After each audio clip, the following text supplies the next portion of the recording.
Henry. Good to see you.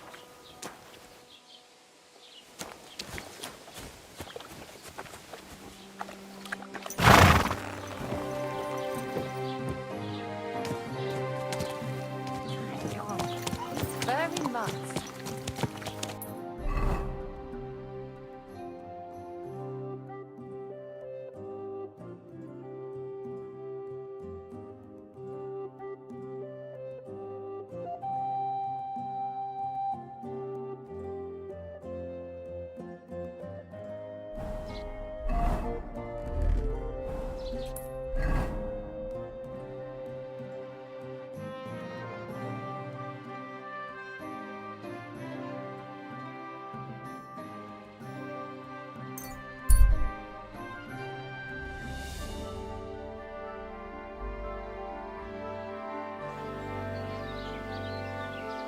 For fuck's sake!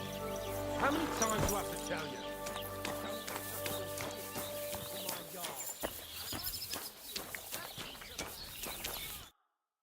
What are you here for, Henry? You said you have some more interesting work for me. What would that be? It's about those two idiot hands of mine, Venser and Franzi. They drove off with a cart full of goods towards Semine, and they never came back. Do you want me to find them? Just so. But more importantly, I want to know where my cart ended up, and especially the cargo. Go to Semine and find out what the bloody hell happened. Have you any idea which way they might have gone? I could have a look along the way. Maybe their cart broke down or something. There's only one road to Semine that can take a cart. It leads from Takov to Troskovitz, and then to the south. But I've got a bad feeling they got up to no good in Semine. Those two hands of yours, Venser and Franzi, what can you tell me about them? Can't tell you much. They're wandering laborers. I don't think they wanted to stay here with me for long, but these days I can use all the help I can get. Were they suspicious in any way? No, they worked hard. They ain't no slackers. And I can't say that about everyone. What was the cart carrying? Bugger and bollocks. All sorts of stuff. I'd say Lord Semine wants to rearm his garrison with new equipment. There were some hunting swords, bastard swords, crossbow bolts. I also fixed the trigger on young Semine's crossbow. And some kitchen stuff. Sacks of charcoal, all sorts of things. There's a good month's work in that cartload. All right. I'll get right on it then. Go ahead. And if you find that pair of fools drunk, kick their asses for me. Gladly. I'll kick some sobriety into them. Can I ask you about that cart? What is it you need to know? All right. I'm on my way. Time's wasting. Run along. What?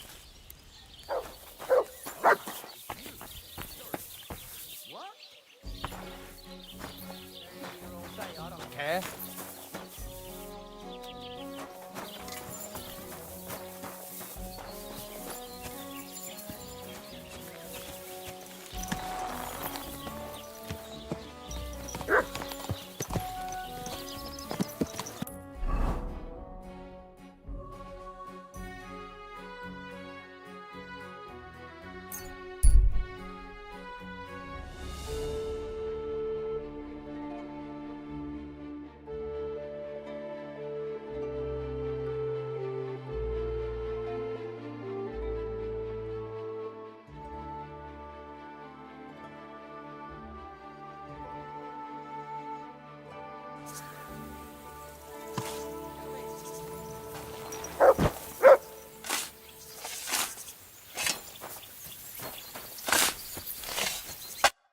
What on earth are you doing here?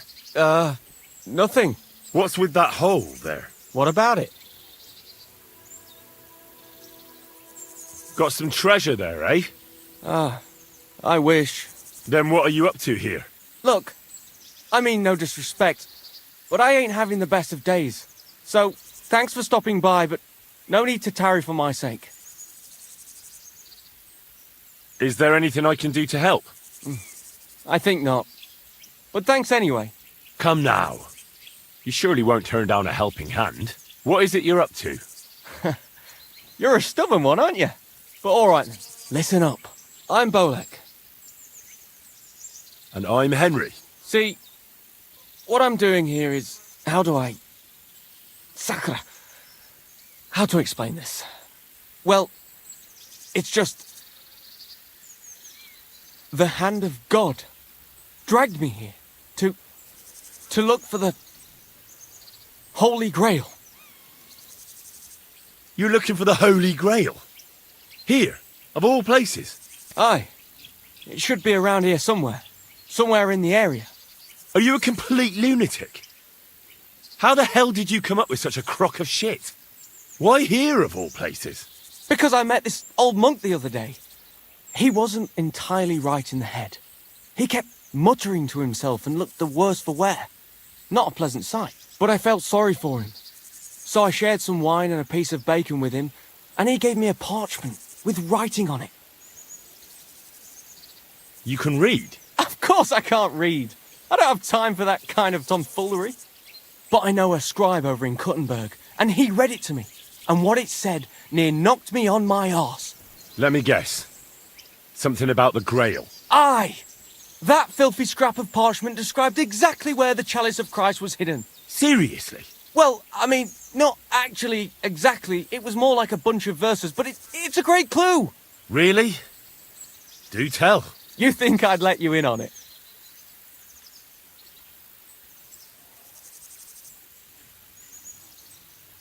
Maybe I can help you. Bones, holy relics, buried chests. Wouldn't be the first time I ferreted something out. You've found stuff like this before? I sure have. I've got a knack for it. It's pretty much what I do. Sakura. Maybe I really am missing something. Fine. The monk gives me this parchment and it says, "From two magical mountains, gazing to the heavens. Like a thirsty pilgrim I tread the trail. Across the verdant valley to Land's End. There shall I drink from the spring that will not suffer my breath to fail."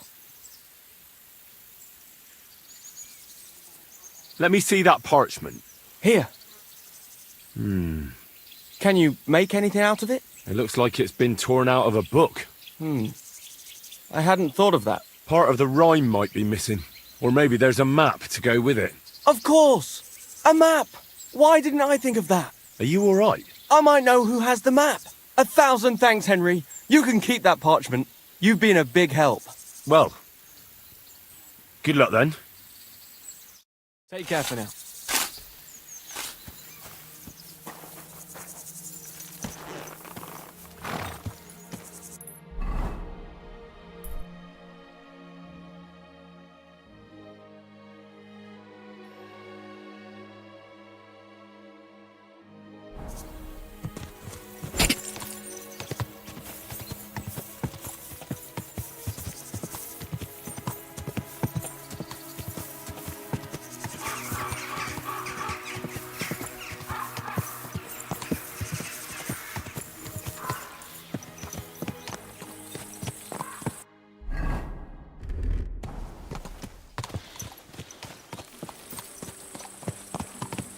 My, what a beautiful horse!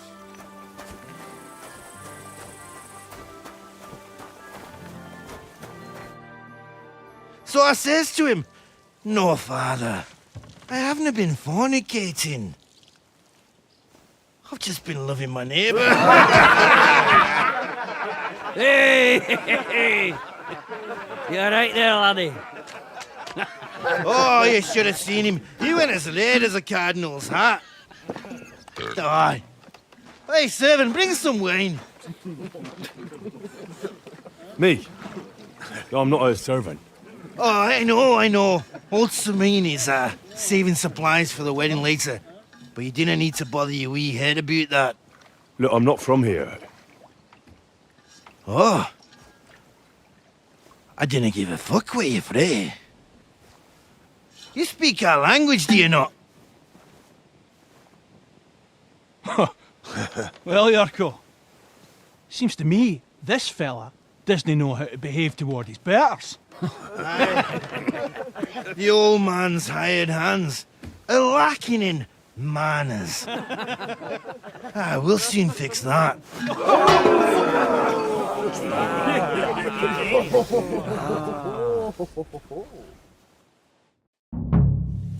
Give that check fucker a piss! Don't take any of his shit. Go on, send them. Fucking hell! What ya? Yeah, fuck you! Don't take any of his shite, Yurko. Beating him! You dung grub.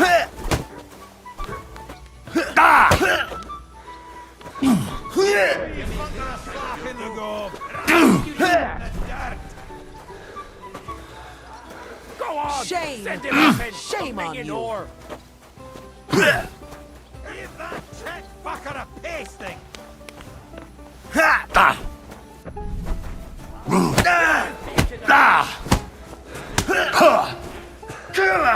I'm with you!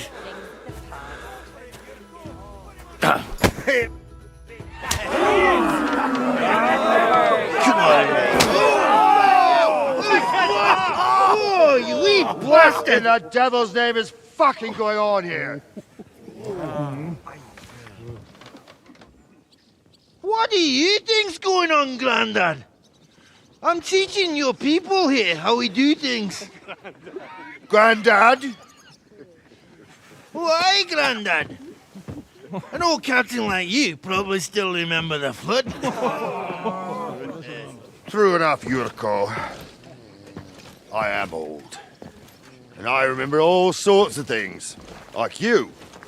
When you were a little nipper running around here bare arse, with a ribbon in your hair, screaming out how you was Princess Sophie. Poor lad, hadn't a moment's peace from his big sisters. What about that way?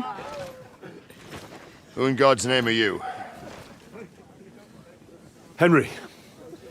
The Takoff blacksmith sent me. Radovan. Blacksmith, eh? Then you'll have some explaining to do. Come along and never mind that fool Yurko. Young Samin's getting married, so we has to put up with his kin from Moravia. We'll be needing a dozen geese. And I must tell Vashek to get 3 pigs ready for slaughter. And the carters will have to be sent to Yetchin to get at least a peck of poppy seed for cakes. And gingerbread spices. Oh, and wine, too. It's almost all gone, what we bought only last week. Enter! Sorry to intrude, sir. This is Henry, blacksmith Radovan's hand. Oh, excellent. Dorothy, leave us now. Just make sure that there's plenty of everything so long as it doesn't cost too much. But, sir... Not another word! Leave us!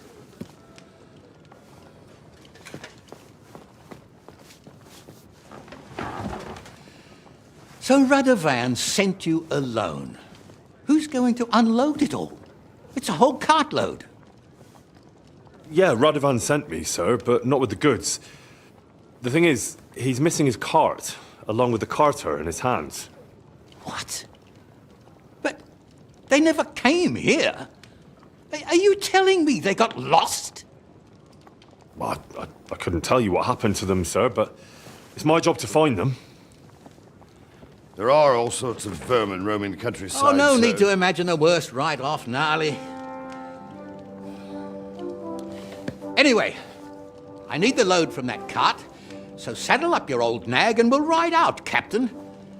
I could do with a breath of fresh air. I've had it up to the eyeballs with counting geese and pies. What about Henry here, sir? Well, what about him? We could use an extra pair of hands. You know how my shoulder's acting up. Yurko is shit-faced, and your son... The older has work to do. All right, take Henry with you if you want. Just so long as he doesn't slow us down. Thank you, sir.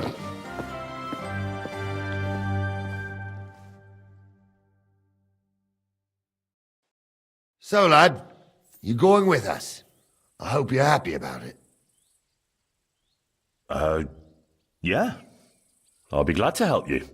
Oh, you reckon we can't manage on our own? No. That's not how I meant it. Take it easy, son. I'm only yanking your pizzle. So, do you know what to do? Or have you got any more questions?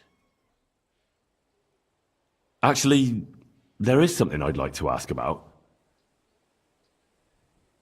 This Yurko and his mates, who are they? They're Lord Samin's kin. They're fine as long as they don't get too much booze inside them. Only they're from Moravia, so they're never far from the booze. But what can I tell you, lad? Each to himself. Besides, they stick with the family when push comes to shove. And you can't say that about everyone. And you, sir? What is it you do? Well, son, I wonder if I haven't made a mistake about you. If you haven't figured me out by now, you can't be very bright. No, I just meant, what exactly is it you do for Lord Semin? And your name isn't exactly very common. I'm the captain here, and I'm sure I don't have to tell you what a captain does. As for my name, it's a nickname Lord Samin's grandpa gave me. May he rest in peace. When I joined his service as a young fella, I took my Nardi club with me. Wouldn't use anything else. I was used to it. And more than once helped me to, win an argument. I broke many a hard skull with it. And it's still in one piece. We've been together so long, we even share the same name. You're lucky you didn't turn out to be Captain Knob. Or Captain Headcracker. You're right.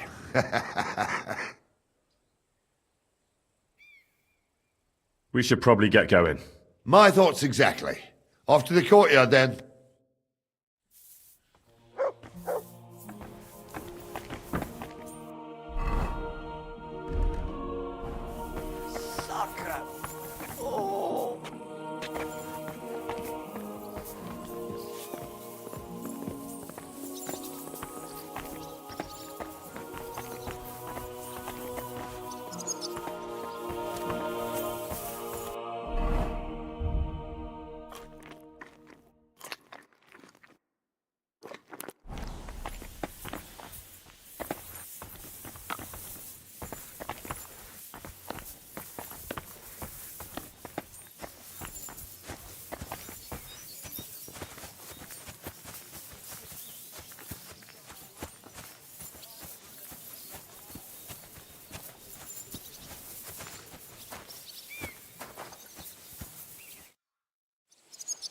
I'm ready to set out, sir. All right. Stay close to us and don't go wandering off. As you say, sir.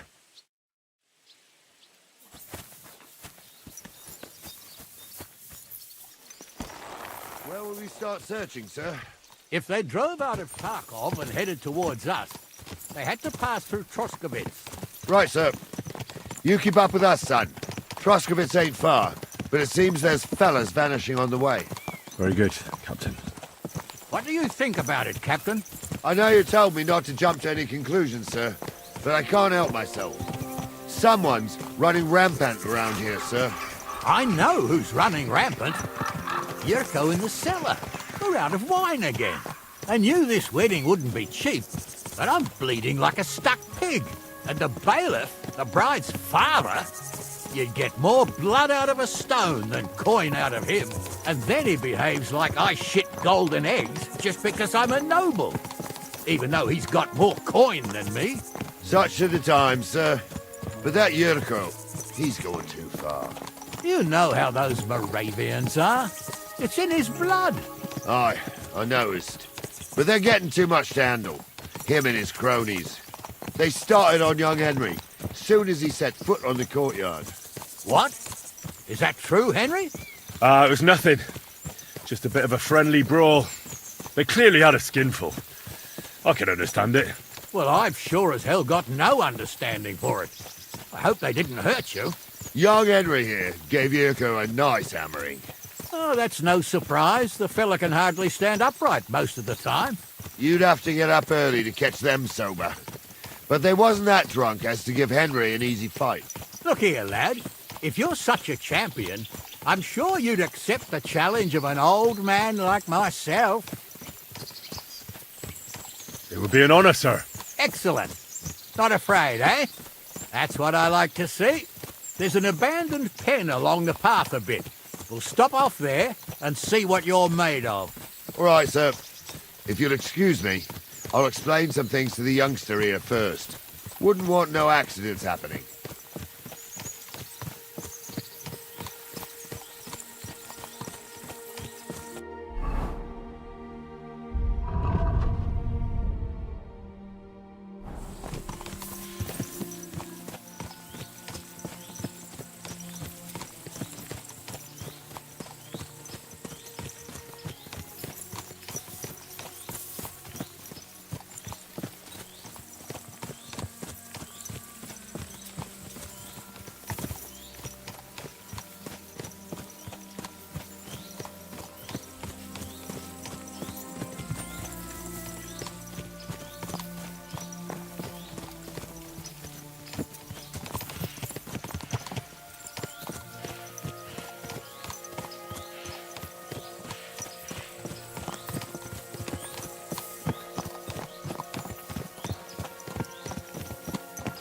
So, we're here.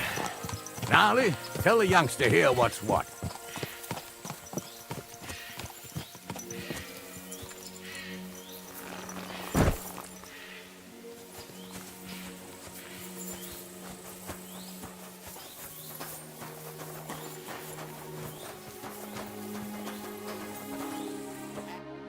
All right, son. You're going to fight Lord Sameen. It'll be an honorable fight, so you better act accordingly. Hold on, Mo. I'll give you some gear for it. What weapon will you give me? What would you like?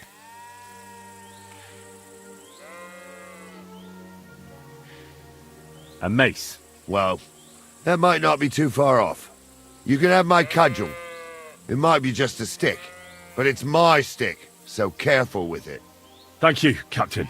Save the thanks, and get your arse into the pen.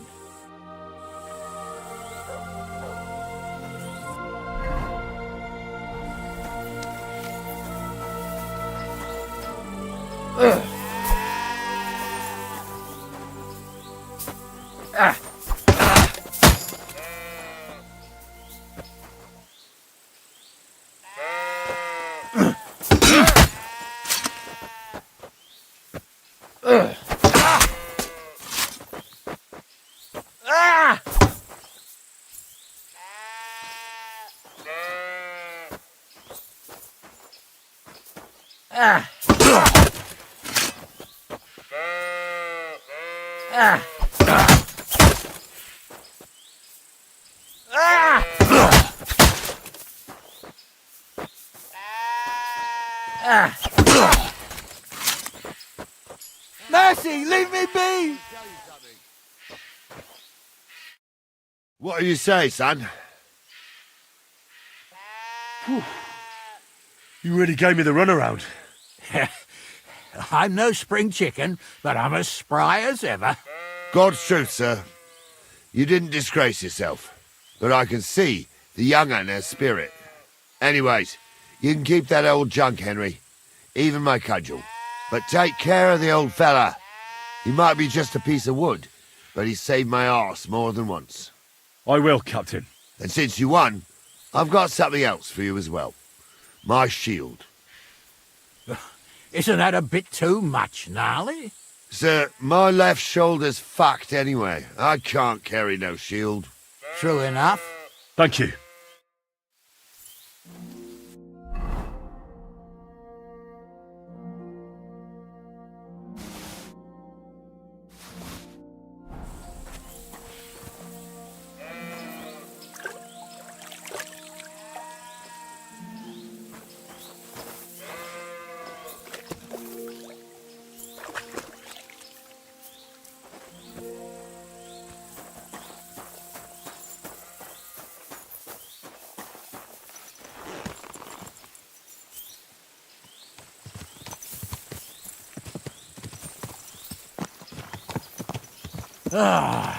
I needed that.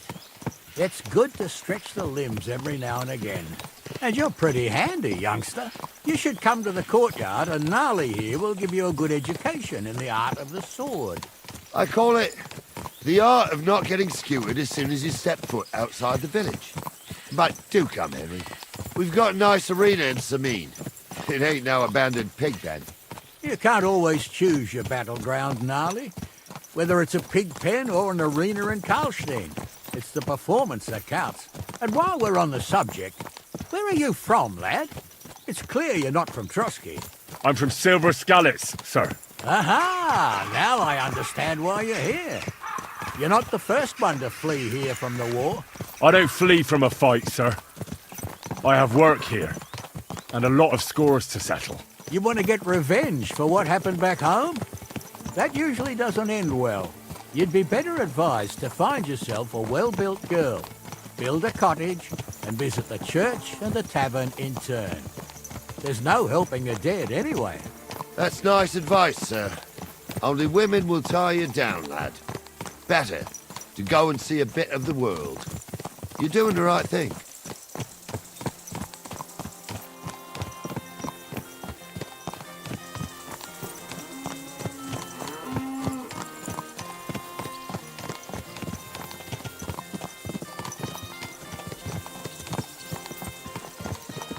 My God.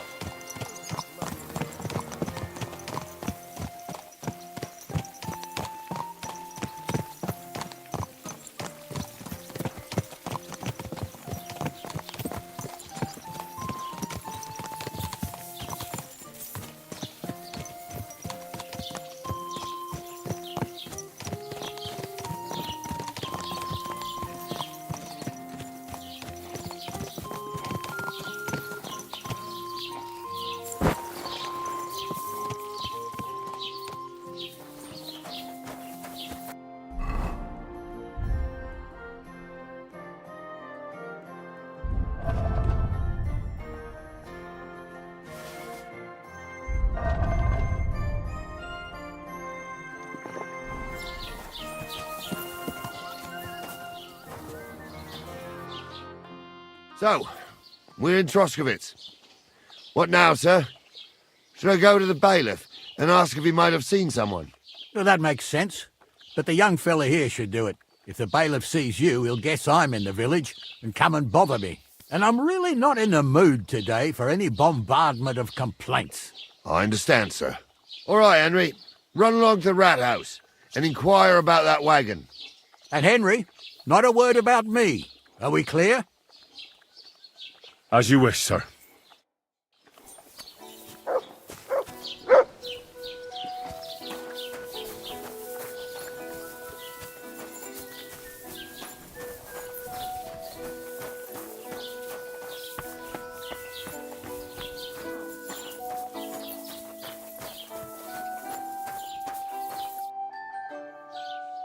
Master Bailiff, can I ask you about something?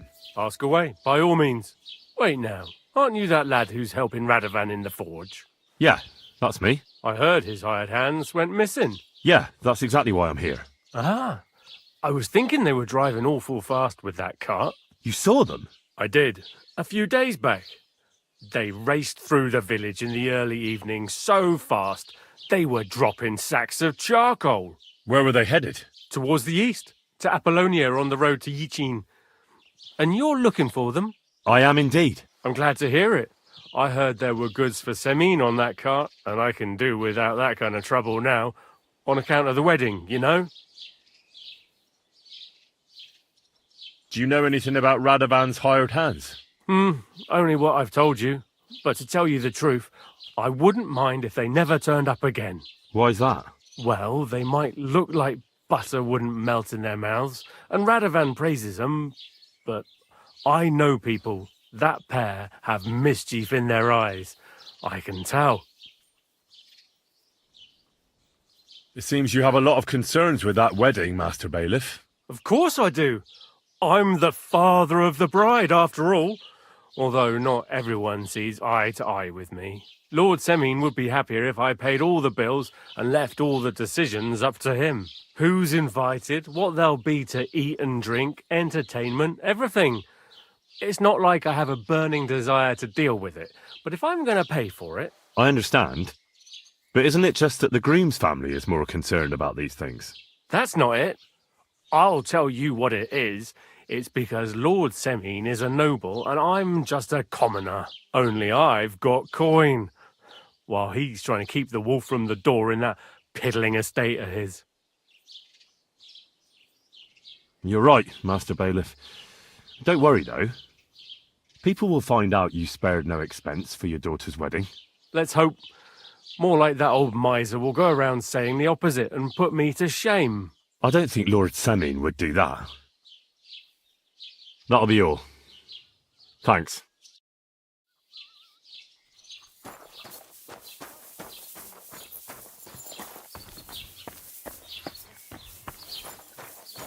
Did Bailiff Thrash tell you? Tell me what? What entertainment he's got planned.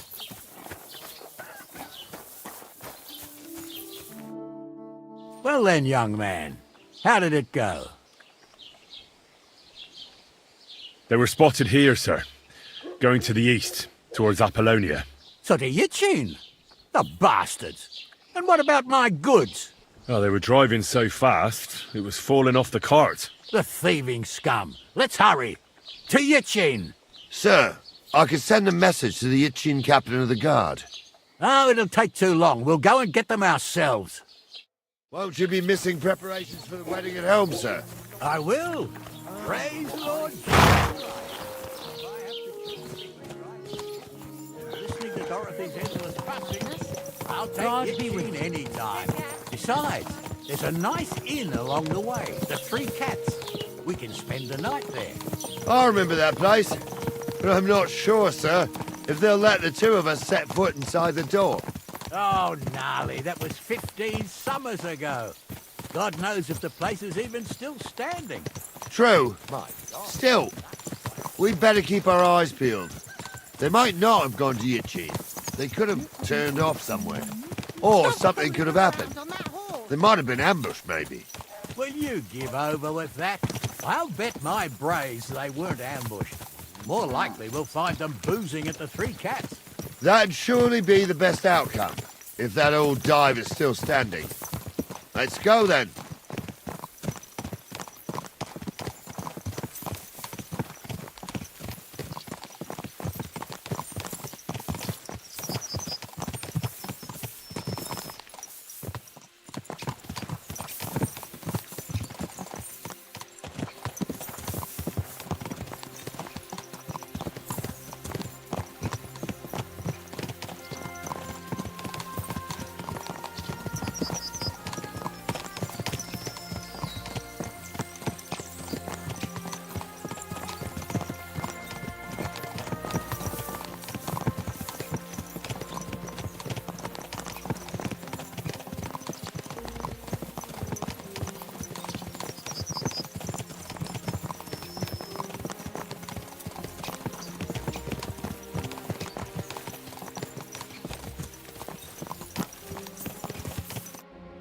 So, St. Anthony, which way now?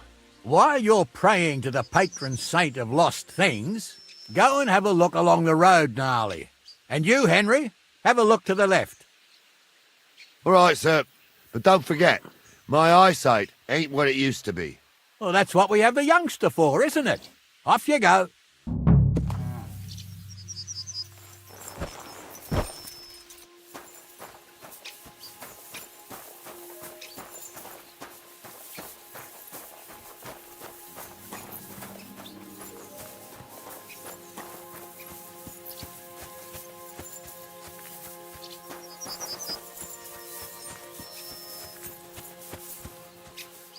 A sack of charcoal?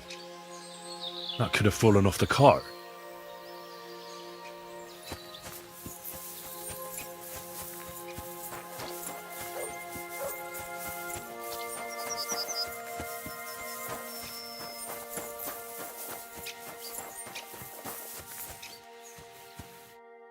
You found anything, lad?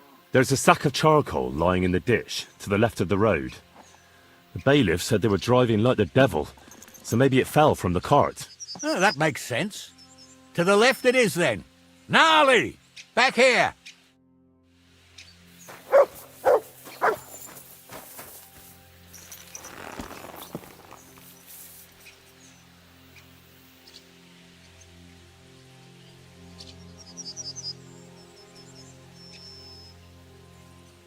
We're getting close. I can feel it in my bones, sir. You'll have the cart back in no time. I just hope we find the horses, too. Young Milker here ain't the youngest. I wouldn't want to drag it back home myself. A nobleman in harness. We ain't ever had such a spectacle in these parts. You might get to see it soon enough. The lords in this country have all gone to the dogs. Every lowborn with a bit of coin builds a house in Kuttenberg while we live in squalor. Why do you reckon that is, lad? That's a tough question, sir. But nothing happens on God's green earth without his will. If that's the way God wants it, there's nothing you can do. None of this would be happening if we had a king. And I mean a real one, not Wenceslas or Sigismund. Oh, anywhere that's not ruled by a strong hand, all sorts of things go wrong. Especially when you've got Moravian relatives eating you out of house and home.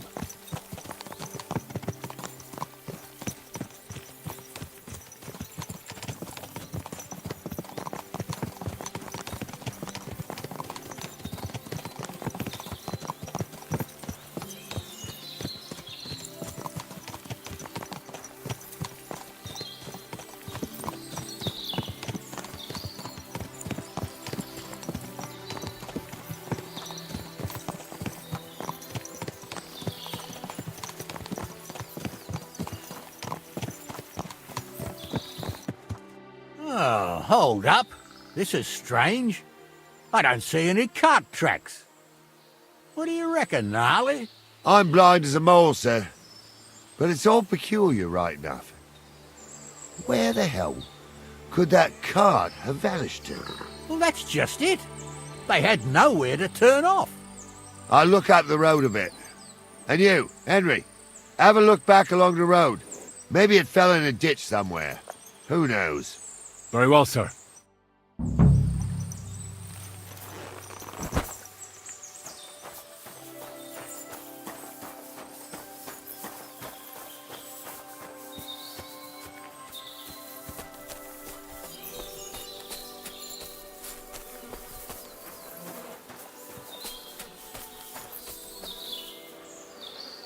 The blacksmith's cart.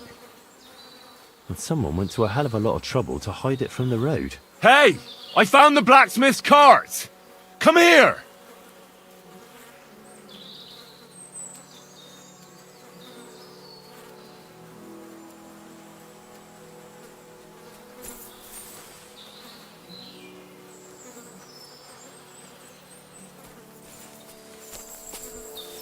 Well, now, here we have it. The blacksmith's cart. And someone went to a lot of trouble to hide it from the road. Of course, the goods are gone. The bastards hauled it off to the rocks. That's clear. Well, we can't let them get away with it. We'll carry on, but on foot. My old young milker would only break a leg there. And keep a sharp lookout. Something stinks here. I told you, they got ambushed by them bastards that's on the rampage around here, sir. Oh, be quiet. We still can't be sure of anything.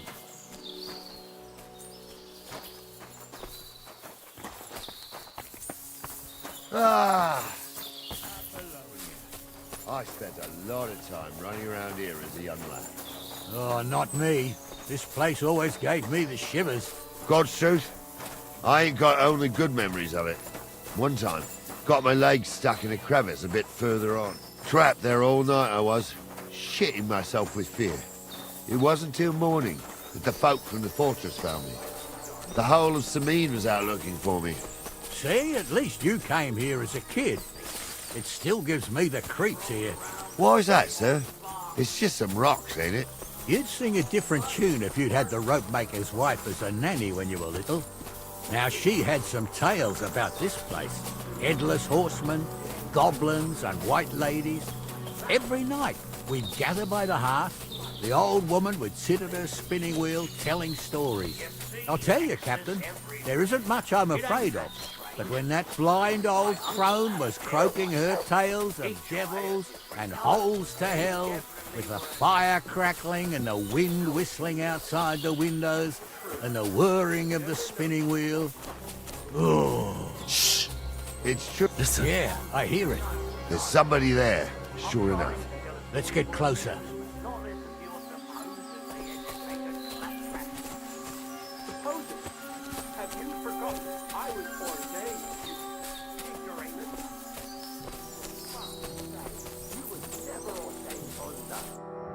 What do we do now? I heard more than two voices. I used to clamber around here as a young lad. The girls from Slatigo used to come make a fire here and jump over it. And so's their underwear wouldn't catch fire, sometimes they'd take it off. That's nice, Gnarly, but I don't think it's scantily clad maidens we'll be running into here. So what's that got to do with anything? Well, there's a nice view into the gorge from up there. We only have to go back a bit, and we can get up there nicely. Right. Henry, what are you waiting for? This is just the kind of thing we took you along for. Sure, sir. With a bit of luck, there might be some girls there too. I could do without girls with voices like that. Now get going.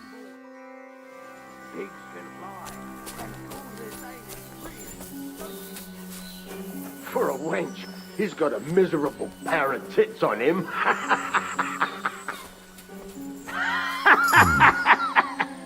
Those definitely aren't the blacksmith's hands. You really saw that?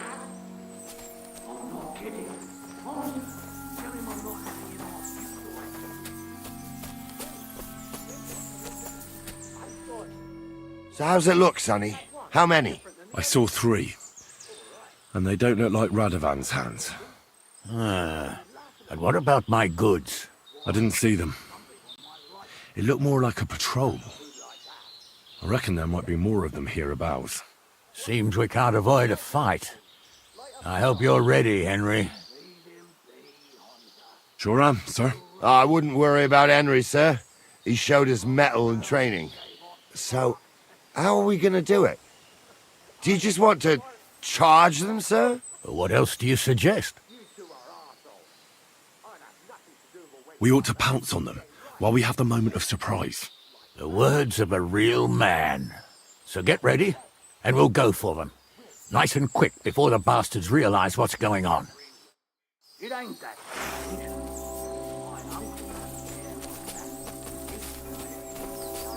They definitely weren't hexed. How would you? You're in for no chicken, you piece of shit. Fucking whore son! We're gonna Take that fucker out, damn it! No chance! Watch out for him! No, you don't. Take that fucker! You'll die down there, bastard! Death for a death!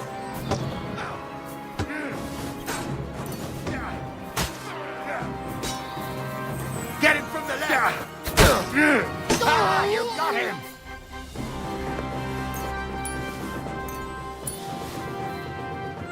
What's the hold up, damn it? What's the hold up, damn it? What's the hold up? Oh, this day took it out of me, and no mistake. And it ain't over yet, sir. Your goods ain't here, and none of them bastards look like the blacksmith's hands. Am I right, Henry? Well, we can't ask them now. Oh, well. That's how it goes sometimes. But I don't think it was them. Me neither. But right past that peak is another good camping spot. You think this was a patrol? It makes sense. But I don't want to go assuming the worst. We might have just run into them bandits by chance. Yeah, well, you were right, as always. Let's go, then. Are you ready, Henry? I am. Let's go. I thought we had everything clear, then, sir. You tried to fuck with me, so until we ride out, you're gonna stick right there and keep your mouth shut. We did everything you asked. We got the blacksmith cart and the goods. Horse shit. You tried to fuck me. That bastard cousin of yours owned up to it. It was his idea. I wanted nothing to do with it. It makes no difference to me, Venser. You vouched for the crooked fucker. So now, it's on you. Actually, you could consider yourself lucky. If you hadn't saved my ass that time in Colleen, I'd have goat ear skin you alive.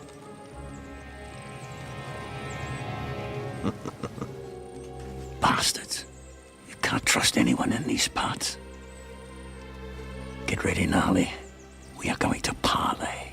Like that time with the Johnny, sir? Yes, exactly. Only there was more of us that time, and less of them. Oh, don't worry, there won't be a problem. They're just common thieves. Besides, I'll take young Henry with me. What, me? And if they're still feeling brave, you get to try out that new plaything of yours.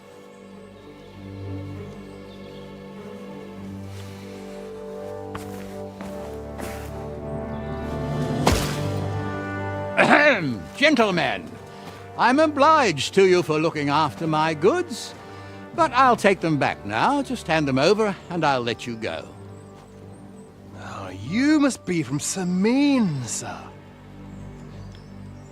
Well, of course you can have everything back. As long as you ask nicely, eh? Well, how about we do things differently? You lay down your weapons, and we can all have a nice little chat. I mean, I don't intend to go murdering local lords. I just want your coin. That's very noble of you, sir.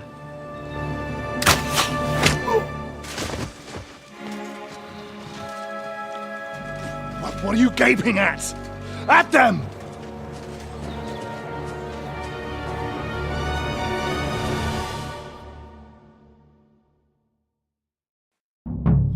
At them! You.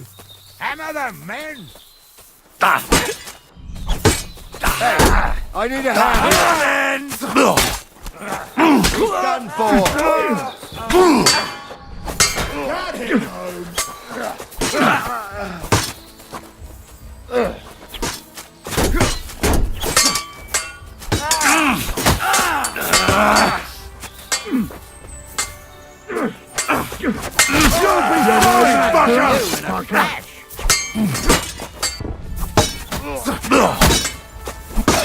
Strike!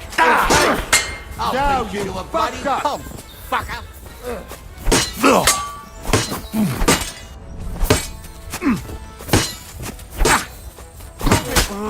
Sorry. Get up! You're outnumbered, you shit! You haven't a chance! You should have fucking stayed out of it. You can't stand up to this.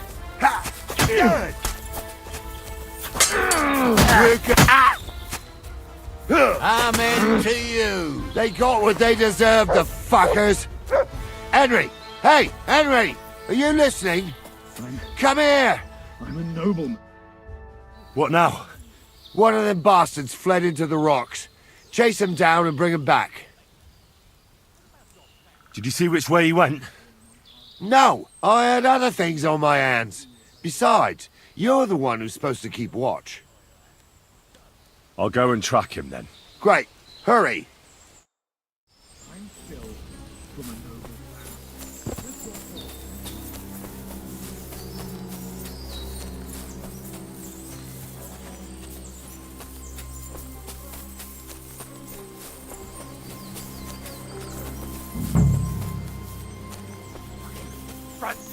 Fucking jewels!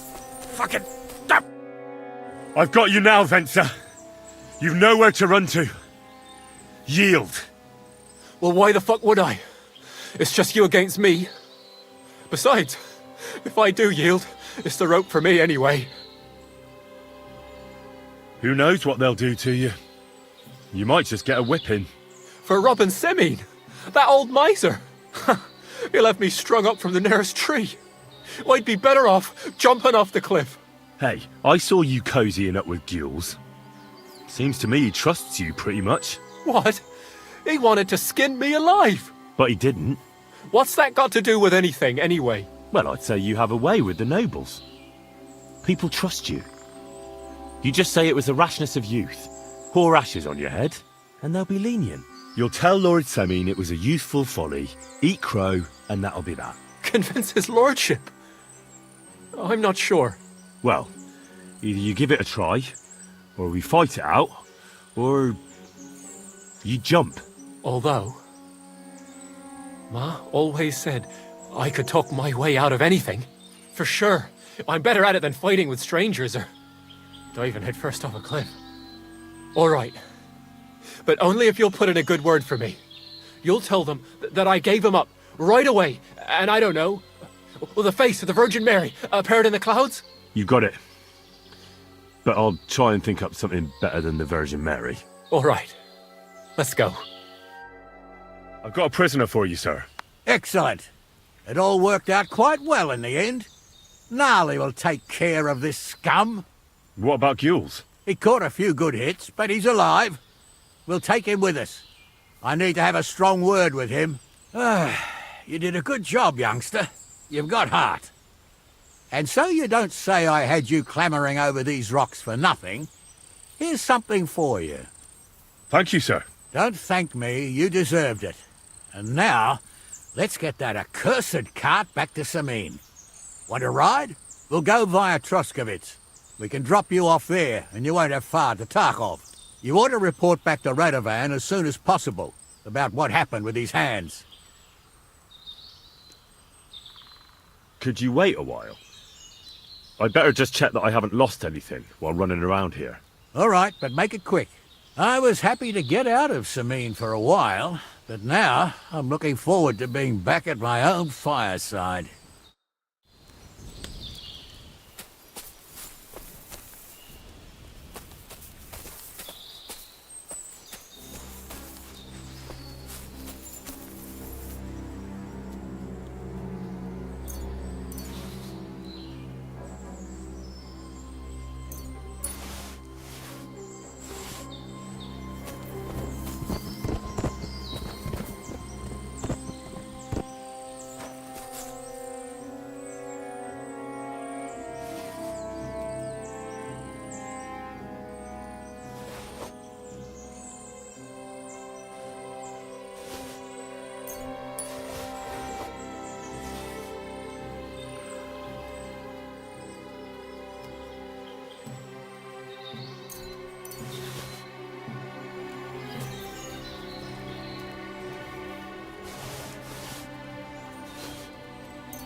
Is that offer of a ride still open? Sure, if you want. A ride would be great. My legs are sore. Wait until you're my age. Well, let's get going.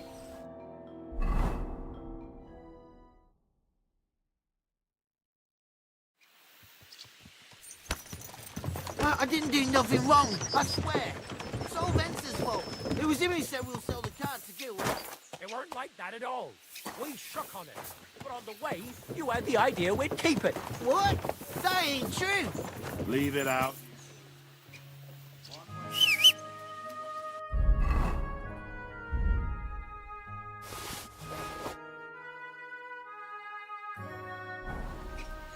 Doesn't matter whose idea it was.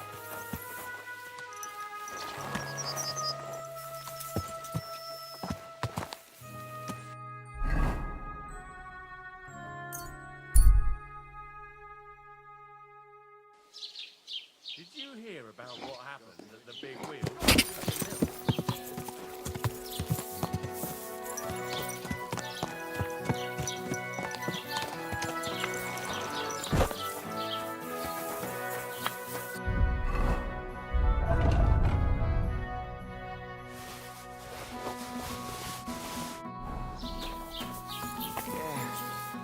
One more time, then. Show me your wares.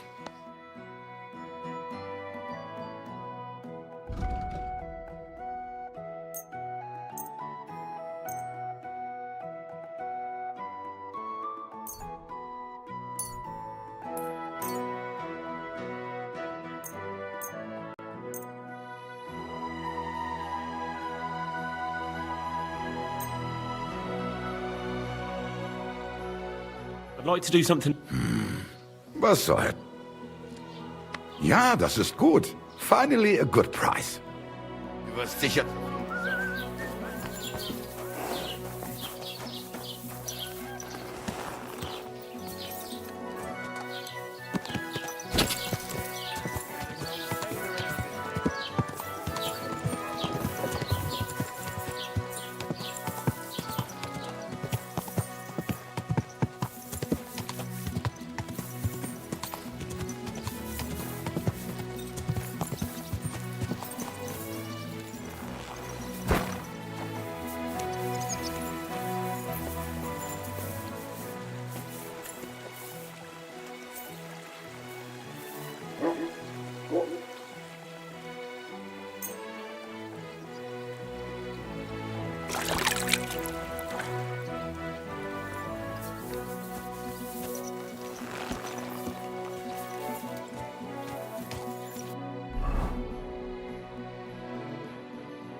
So, job done.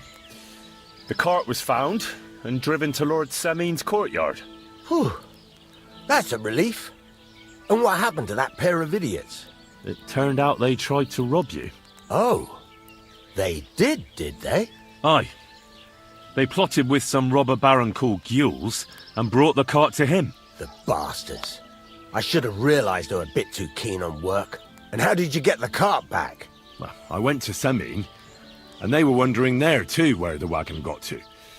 So we rode out to look for it. Me, Lord Semin, and his captain, Gnarly. Well, God's nails. And the three of you tracked them down? The whole band? That's right. They were hiding in Apollonia, along with the cart and the goods. Indeed. Where else? The bastards. And what about my hands? I'm not sure. Lord Semin took them and Gules to his courtyard. We'll see how he deals with them. I'd know what to do with them. Don't worry. I don't think Lord Semin will let them off lightly. Anyway, the main thing is the cart turned up. I'd be in a right mess if it didn't. No doubt. And you've earned a reward for your trouble. I've got just the thing for you. Some mercenary once had his cuirass repaired here, but never came back for it. Who knows what happened to him? So now it's yours. It's been through a bit, but it'll still serve for a while. Thanks. It'll come in handy. And have you got another job for me? Young Lord Semin's wedding is coming up, and it's got my head spinning. Look, you must have seen Agnes, the bailiff's daughter, when you were in Truscovitz. What do you think of her? Well, young Semin is marrying her, isn't he? Why would I have my eye on her? Don't pretend. A statue of a saint would have his eye on her. Looks ain't everything, though. She's got such a sharp tongue on her. I almost feel sorry for young Semin. And how about you, lad? Have you got some lass waiting in Sasau? Yeah. and I hope she'll wait. Her name's Teresa. Her uncle owns a mill on the river in Rattay. A girl from the mill? You want to watch out for them types. You might get caught up in devilry, lad. A wedding's a serious business. You're not just getting a bride, but a whole family. So you have to show them you're a man who's worth it. All the more so when you're noble-born. Old Semin wants a special sword forged for his son's wedding present. Excellent. So what are we waiting for? Should we get to work? Hold your horses. It can't be any old steel. This has to be a first-class job. A blade of first-class steel? That's right. And that's just the problem. Ah, I see. We don't have any welded steel for that kind of sword, do we? God's nails. You really know your stuff, youngster. And you're right. We don't have the steel for a strong sword that won't break. I'd like to know where you're going to get your hands on some welded steel. Relax, lad. I've got it all figured out, as it happens. There's this old hermit called Ambrose, living in Apollonia. And he can pray for us? God's nails, let me finish talking. The word is, he was fighting heathens years ago in faraway Andalusia, and folks say they saw this interesting broken sword in his hut. From the description, it seems our peculiar hermit has a real Toledo blade. Welded Spanish steel? There's nothing better for a sword. See now? You do understand. But there's a catch. Naturally. They say that Ambrose the Hermit has changed a lot recently. People from far and wide used to go to him for remedies and blessings. But now he won't see no one. I even heard he made a pact with the devil. And there have been other strange goings-on. With the devil? Why would the hermit make a pact with the devil? No idea. It might just be old wives' tales. What strange goings-on? I heard something in the tavern about some apparition. But that's all I know. Where can I find the hermit? Do I look like someone who goes to a hermit for advice? I know he has a hut somewhere in Apollonia. But you'll have to ask the Truscovitz womenfolk if you want to know more. Right. I'll try to find out more about the hermit's sword. But in return, you'll get me invited to Semin's wedding. If it means so much to you, why not? Go and see Betty from the Truscovitz Tavern. She knows all the gossip. She'll definitely tell you more about the hermit. But Henry, if there's any truth in that pact with the devil, don't get caught up in it. The best sword in the world isn't worth eternal damnation.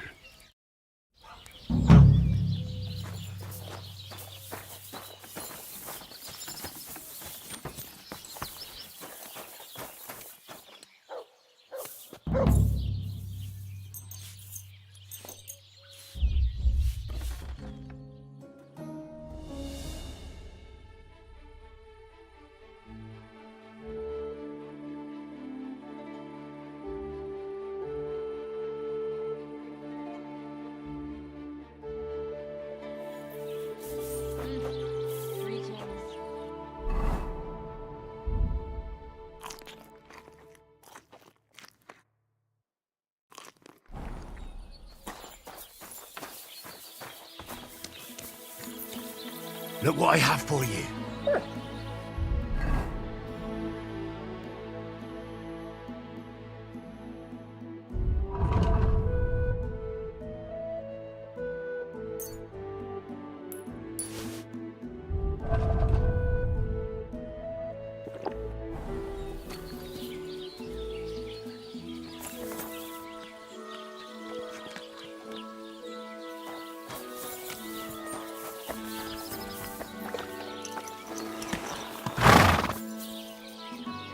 There now.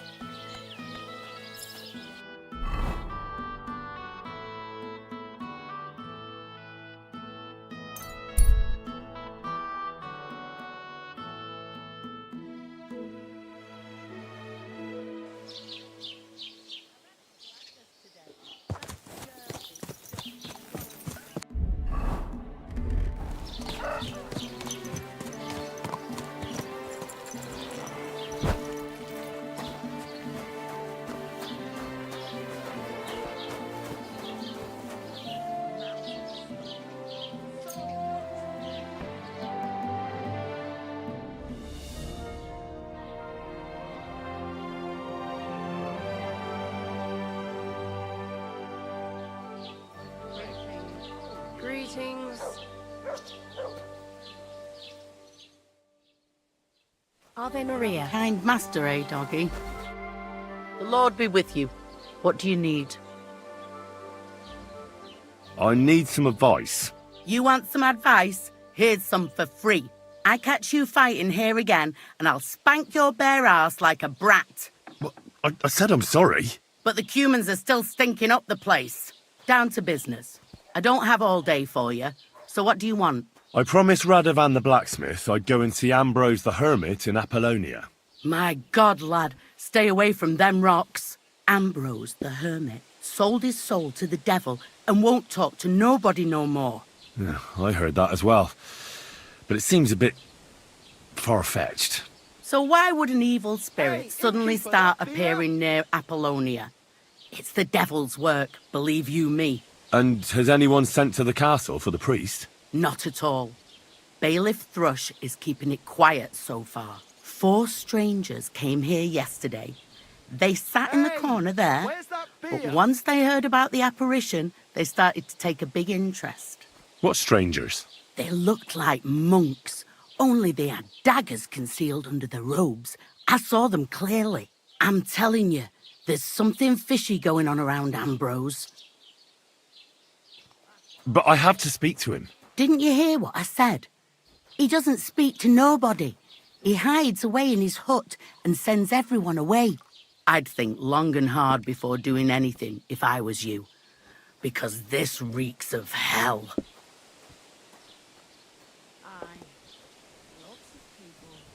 There's something else I need to know about this hermit.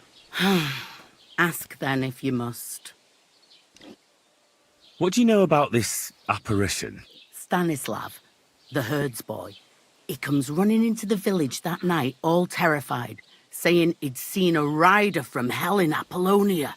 And the very next night, it appeared in the rocks below the road to Tahov. There's this conciliatory stone cross there. And the next day, it was at a funny angle. There's some devilry in it for sure. And it was the herds boy who saw it by the cross, or someone else? The apothecary's wife, Gerda. Ask her yourself. She's not been herself ever since, poor woman. Where can I find the herds boy? Stanislav has a sheep pen in the meadow beyond the Troskovitz graveyard, right above the big crossroads outside Apollonia. How do I get to the hermit? You're asking for trouble, lad. But all right, if you insist, you go through Apollonia along the path below the rocks till you reach the point where it crosses the stream. And from there, you take the path uphill to the left, leading into the rocks. Who's this hermit fella, anyway? No one knows. He settled in the rocks a few years back. Folk used to go to him for various healing ointments or advice. And what has he got to do with this apparition? Well, he was at death's door recently, bedridden, and then suddenly he's got his health back. Just like that. And he's like a different man since then. He sends everyone who goes to see him packing. Mark my words. He sold his soul to the devil to get better. And the devil sometimes comes here on the prowl for unwary souls. Where did these peculiar monks come from? Hard to say, but they rode in on well-fed horses. Monks on horseback? That's definitely odd. Well, Bashka the butcher says they came from the bishop about that diabolical apparition. In short, the Inquisition.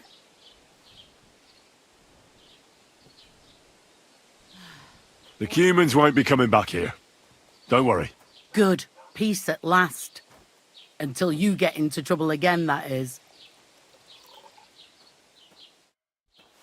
Why that good date?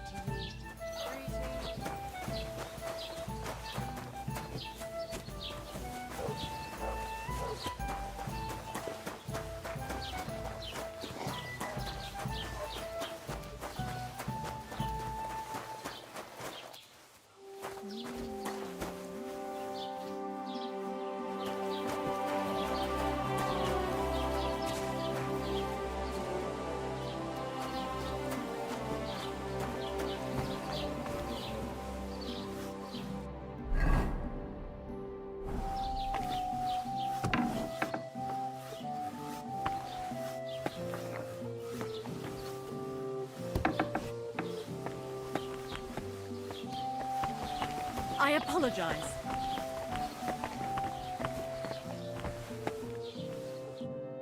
Jesus Christ be praised. I'd like to ask you about something. No, I don't want to talk about it anymore. Go away, please.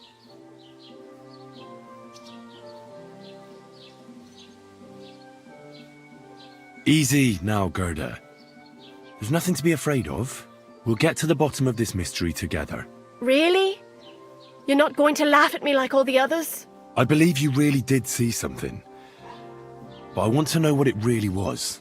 So, what do you want me to tell you? Relax, Gerda. Have a think, and then tell me what happened with the apparition. It was the day before yesterday. I was picking marshmallow roots above the rocks. It grows by the cross there, near the big dry tree not far from the road to Tachov. I didn't get home till after dark when I suddenly realized I didn't have my knife. So you went back to the cross? God have mercy. He hopped up right out of the ground in front of me. He was all in black and he was grinding his teeth. I started to scream. There was something glinting in the dark and this clanking sound and I just turned and scarpered. That's all? At one point I turned around and I saw a dark shadow darting across the field. Proper flying along it was like the devil and heading straight to Apollonia. What's this place where you saw the apparition? It's a conciliatory cross, erected in the memory of some innocent's death. They say some years ago, a young fellow killed himself on account of an unhappy love affair. He jumped from a cliff. And the day after you saw the apparition, the cross was at an angle? Aye, all askew. Everyone here saw it. I didn't go back. I can't. Don't worry, Gerda. Nobody's going to make fun of you anymore. I'll find out what it was all about and what you really saw there. What do you think happened? I don't know yet, but you needn't fear. Everything will get cleared up soon. Thank you. By all of the saints, thank you. But please, come and tell me how it turned out. I'll make it worth your while.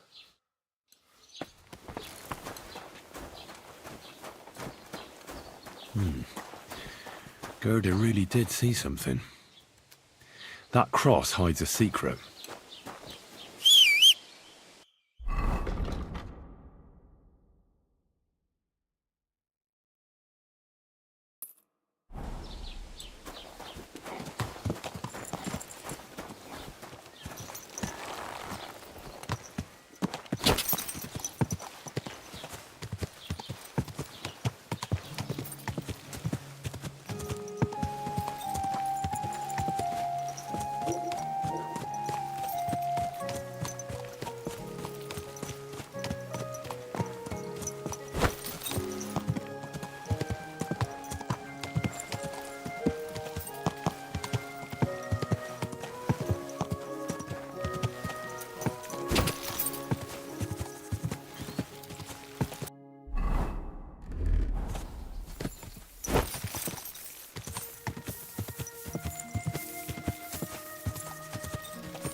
The conciliatory cross. A memorial to the unfortunate death of that young man. But I'm more interested in what secrets it conceals now.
Fresh soil.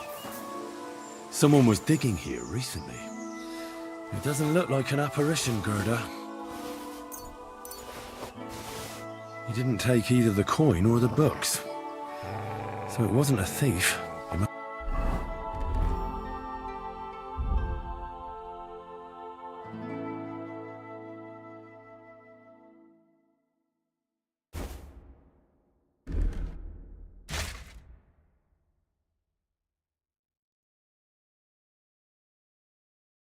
be something else he was after.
With you.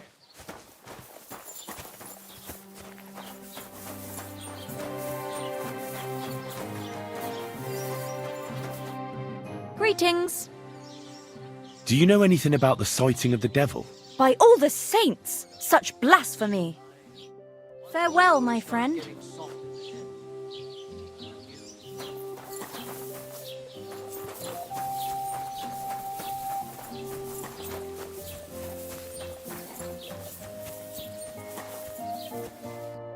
What do you want? What happened to Ambrose the hermit? He's at death's door with some ailment, and there's a peculiar talk about him. They say he made a pact with hell. I hear Ambrose the hermit has some old sword. Aye, a broken one. He used to have it hanging on the wall of his hut, but that was long ago. I was told Stanislav the herdsboy saw the devil in the rocks. God in heaven save us. It happened a few days ago. He saw him with his own 2 eyes. What do you know about the apparition at the cross? It's all God's holy truth. Gerda from the apothecaries saw the devil there. God be with you. Wow, that's nice, huh?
I hear you saw some diabolical apparition. Is that true? Was it the bailiff who sent you? Or old Croper? No. I want to go to Apollonia to see Ambrose, the hermit. I've heard talk he's somehow linked to that apparition. So I need to know what you saw that night. Why do you want to know? Forget that shit, pal. It reeks of fire and brimstone. Want a swig of schnapps? Or two, maybe? If it's any good, I won't say no. Show it here.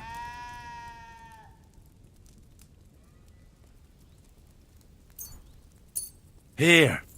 Take the whole bottle. Crikey! Thank you kindly. What did you want to know? What exactly did you see that night at the crossroads?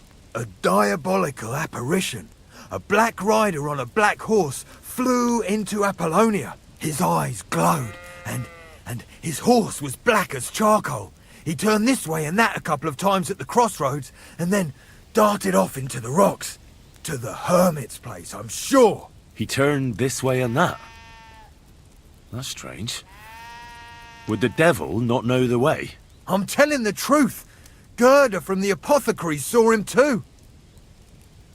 But the hermit helps people though, doesn't he? Aye, he did. Only now they're saying he was at death's door and sold his soul to the devil. And that was the horseman. Why? Why would the old man have sold his soul to the devil and then kept living as a pauper in his hut? Who knows what's going on in them rocks? Some devilish trickery for sure. Farewell, my friend.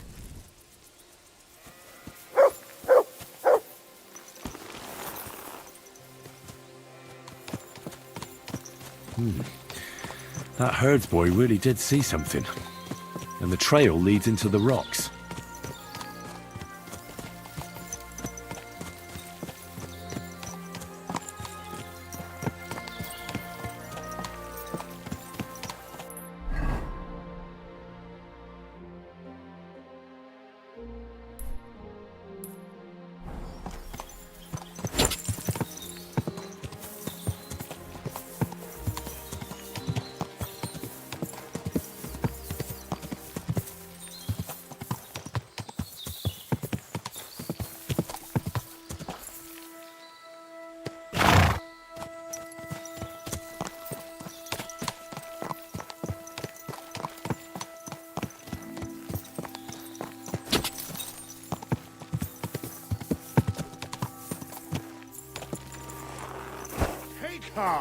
Please, leave me be.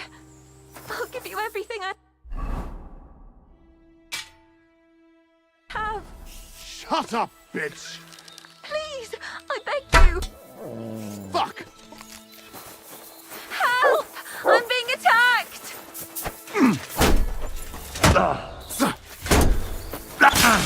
Useless!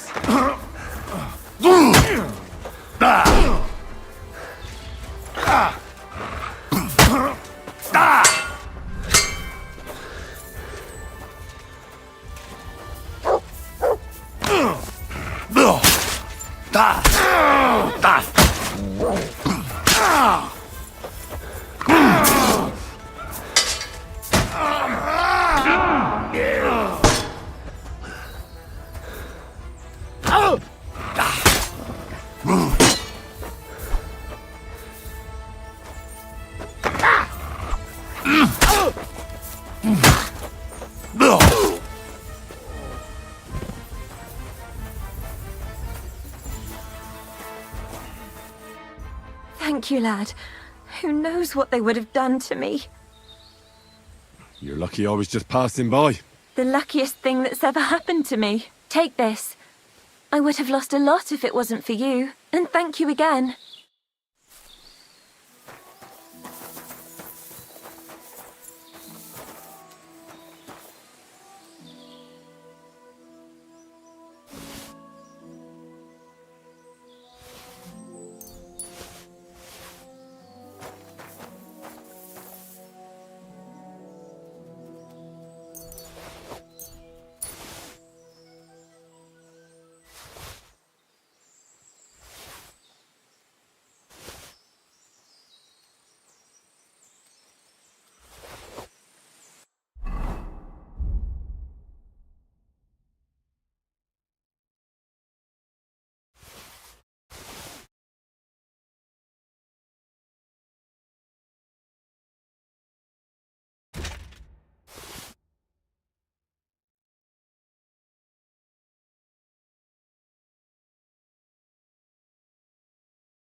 What's that you got?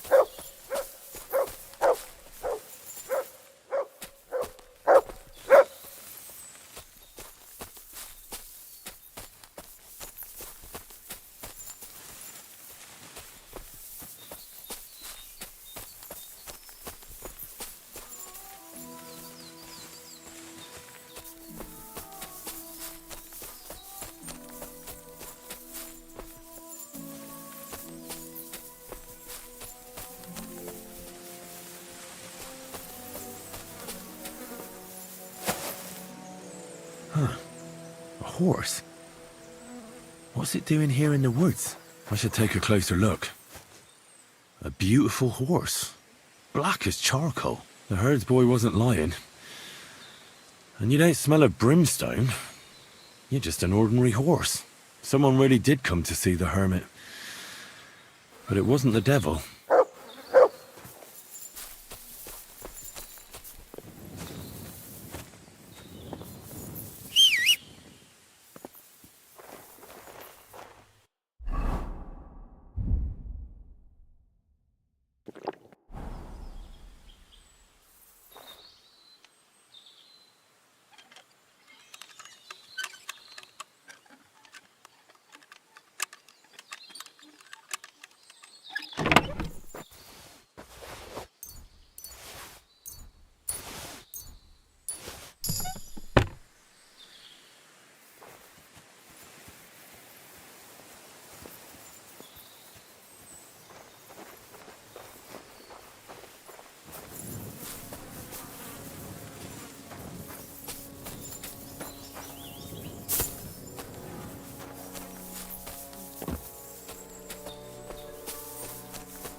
This is the place the innkeeper was talking about. The hermit lives somewhere up here.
God be with you, hermit. I don't have time for you. Go away. Folk in the village are saying you've made a miraculous recovery. And since then, you won't let anyone near you. What happened? Nothing happened. I just can't stand all these people coming here and disturbing me. Can't I have a moment's peace?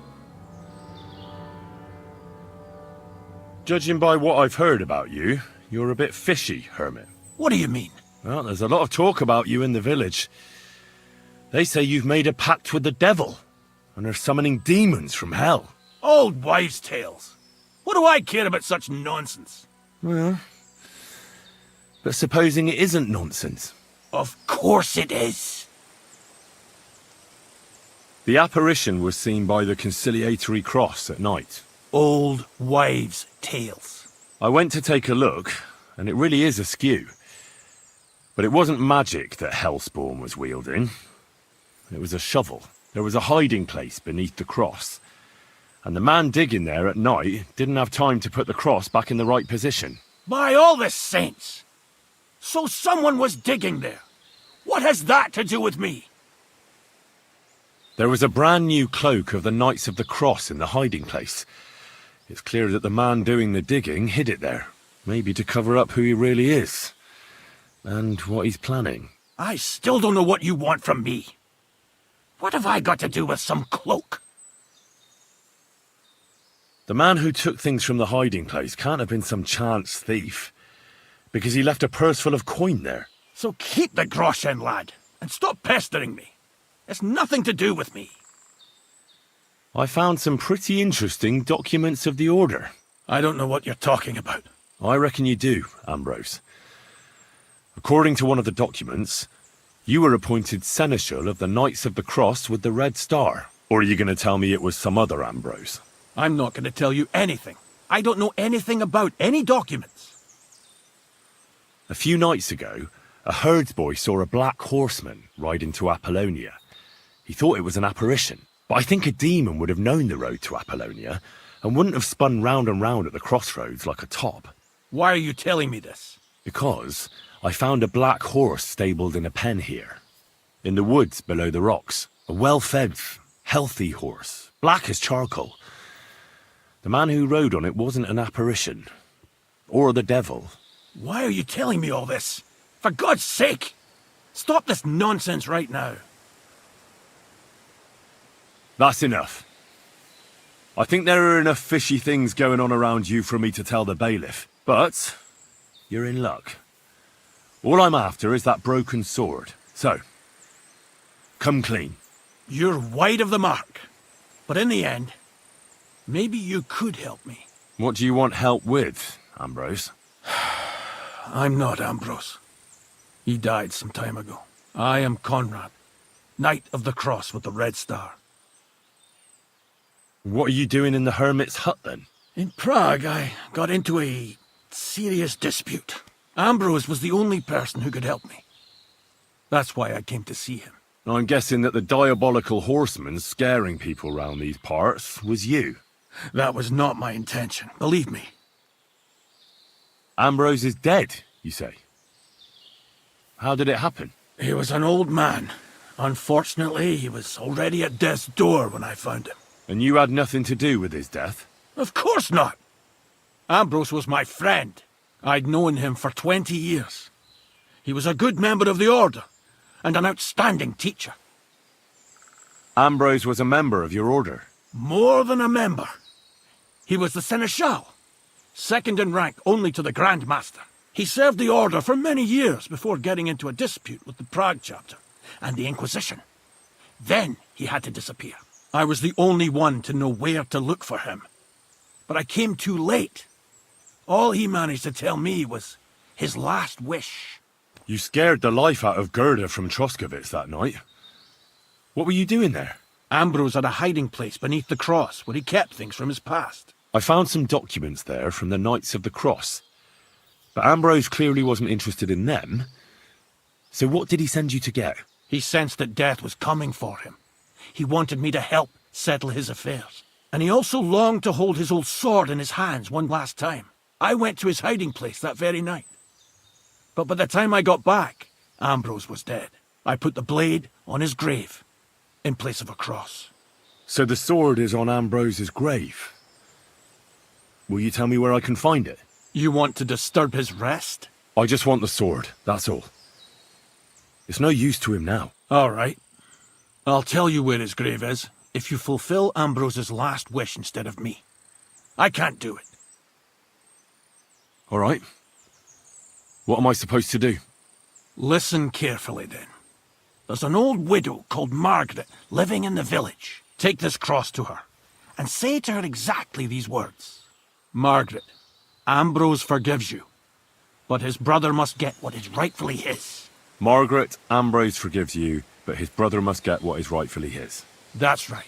I hope she'll know what this is about. Don't worry, she will. Give her the cross, and I'll tell you where you can find the sword. Benedictio Domini sit tecum.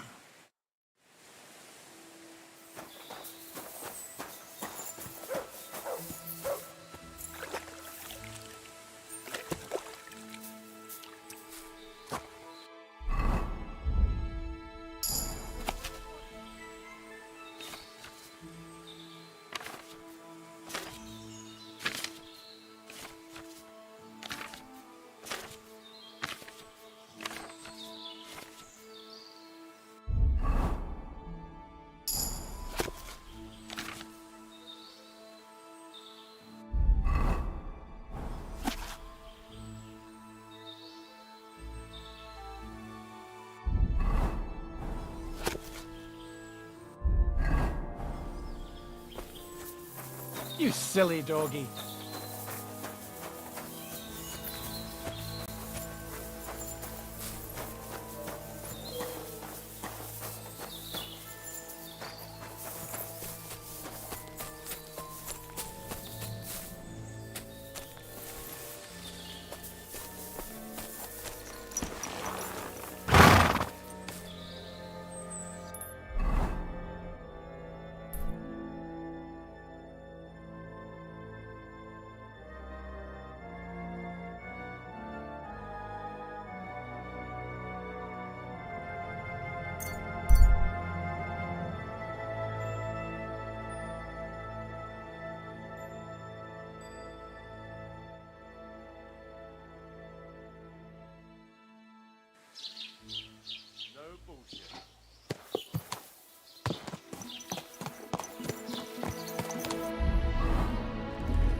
Good dog, Murph. Show me. The Lord is with thee. Intercede for my forgiveness. Good day. What would you like? This might seem strange, but I'm supposed to give you this. A cross? Mother of God. What is the meaning of this? Margaret, Ambrose forgives you, but his brother must get what he deserves. Ambrose? The hermit? It was his wish that I give you the cross and the message. He said you'd know what it's about. Oh my God! By all that's holy, it couldn't possibly be him. All those years, I'd lost hope. I never forgave myself. I committed a mortal sin. Well, I don't know what you did. But this is supposed to be your absolution. No, there's no absolution. Not yet. You said it yourself. Not until Ambrose's brother gets what he deserves. The bones. They still lie there outside the wall. Help me. His soul must find peace. All right. I'll help you. But you'll have to tell me more. Thank you, lad. Thank you. I'll tell you everything. It's a curse. I've never told anyone about it. And it's a good thing you caught me here. At the graveyard. What does the graveyard have to do with absolution? Hold on. Not so fast. I'll tell you everything. First, tell me, are you afraid of the dead? It's the living I'm more afraid of than the dead. One should fear the dead. But in the end, it's probably a good thing that you have no fear. You see, one poor soul is waiting for redemption. For years and years. Ah, I get it now. Ambrose's brother has to get what he deserves. This is about the soul of Ambrose's brother. His name was Jan. He lies outside the graveyard wall, buried without rites.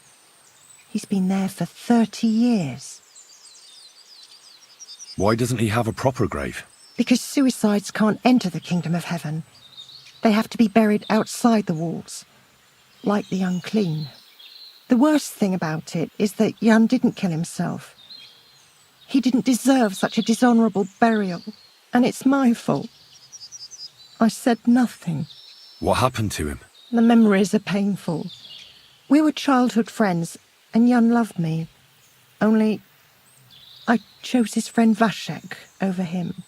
He couldn't get over the rejection. So he lay in wait for Vashek one evening. And Vashek killed him? It was an accident. They quarrelled. Jan drew his sword first, and Vashek had to defend himself. Apparently, they got close to the cliff edge while they were fighting, and Jan fell. When they found his body at the bottom of the cliff, people thought he'd killed himself. The only one who didn't believe it was Jan's brother. Did you see it? Were you there? No, but I believed my Vashek.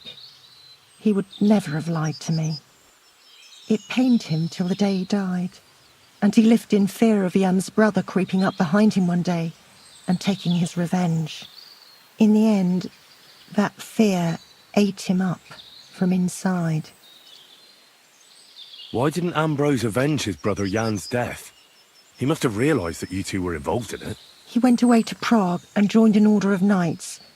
He didn't want revenge, most likely. He let us live in peace. But then he came back and became a hermit in Apollonia. It never occurred to you that it was him? No. His name was Adam before, but he changed it to Ambrose. Besides, he got old. And I don't go to the cliffs much. Ah, the conciliatory cross where they saw the apparition. That's to commemorate Jan. His brother Ambrose had it built there.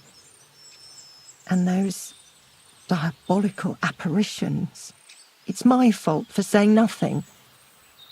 God is punishing me for my sins. Nonsense.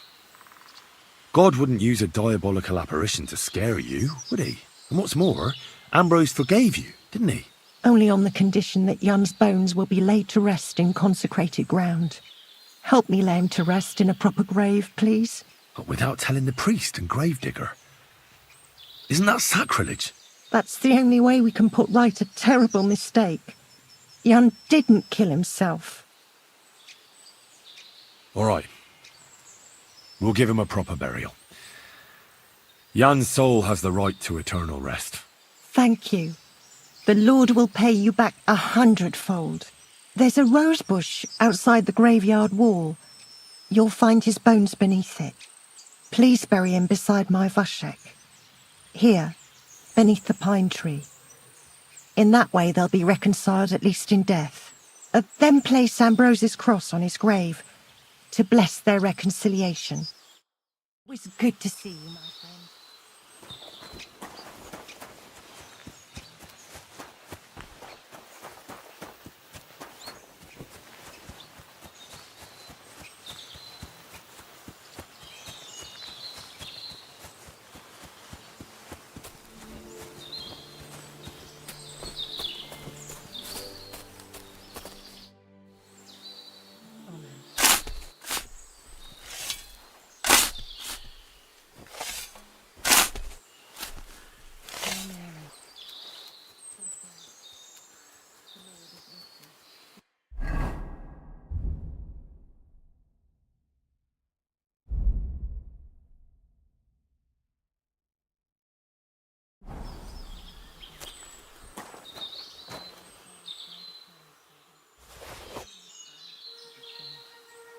Jan did nothing wrong.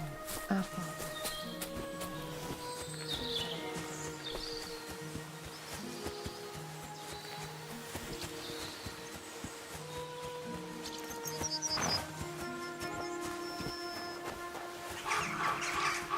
Temptation. deliver us from evil. Amen. Amen.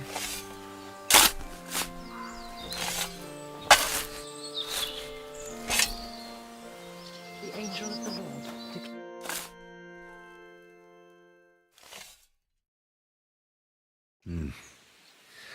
Your journey ends here, Jan. I don't know what you have on your conscience. But rest in peace. I don't know much about prayer in these situations, but... Our Father, there are many sinners in this world, but in the end, we all face your judgment for what we should have done, but lacked the courage to do. So forgive me this little sacrilege. You know better than anyone that it was the right thing to do. Thy will be done, on earth as it is in heaven, and deliver us from evil. Amen. Amen. Ambrose's brother Jan got what he deserved, just as the hermit wanted. I saw that. May his soul find peace at last. And yours too, Margaret. 30 years. I thought about it every day. It's all right now. You did the right thing. Everything else is beyond the law of man. I'd like to reward you somehow. I expect you wouldn't want anyone to hear about all this, right? Well, if you... Will you keep it to yourself? I don't want anything. And I won't tell anyone. Thank you. My nephew is a tailor and he knows a thing or two about alchemy. If you ever need anything from him, I'll put in a word for you. God be with you, Henry. It was good to see you, my friend.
Hey, you there!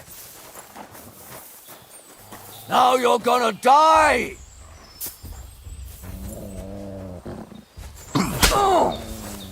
I yield!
Hey, fella!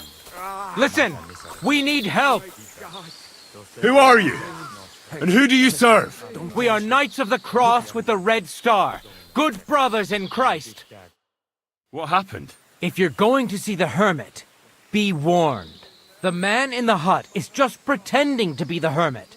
His name is Conrad, and he's a fraud and a murderer. The Inquisition paid him to murder our Grandmaster Zdeněk in Prague. Fortunately, God did not let him carry out the crime. But 2 of our brothers were killed by Conrad when they tried to detain him. And I see a third one will soon join them. He was just about to flee from here as well. We took him by surprise, but he had time to grab that damned crossbow and shoot Klesgin. By the Virgin Mary, help us. We have to catch him. Did Conrad really want to flee? Yes. We stopped him at the last moment. He almost got away, but we surrounded him. You're a knight of an order? Yes. I am Brother Arnold, a Knight of the Cross with the Red Star. And these are Brothers Sibald and Nicholas. You are too late to make the acquaintance of Brother Klesgin, I'm afraid. We take care of the sick in infirmaries throughout the land, but we can't help our brother. You have to help us, while there's still time. Why should I get mixed up in it? I'll pay you. We just need to distract Conrad's attention, that's all. Otherwise, we won't have a chance against his crossbow in that gorge. That swine tried to deceive me. He mustn't get away. God, thank you. Try to get close unseen, and set fire to the haystack on the right-hand side of the yard. Then his crossbow will be useless, but do it quickly, before he gets away. Oh, God.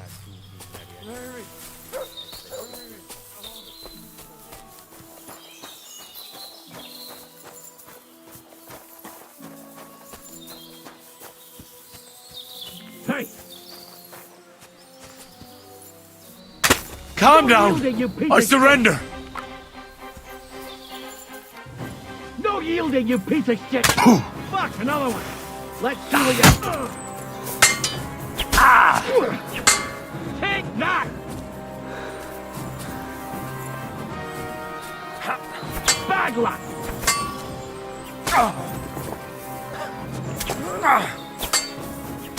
Smash your face!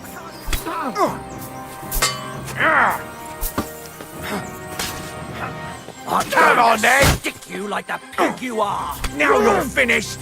Come on then! Sucker! I need a... I'll get you!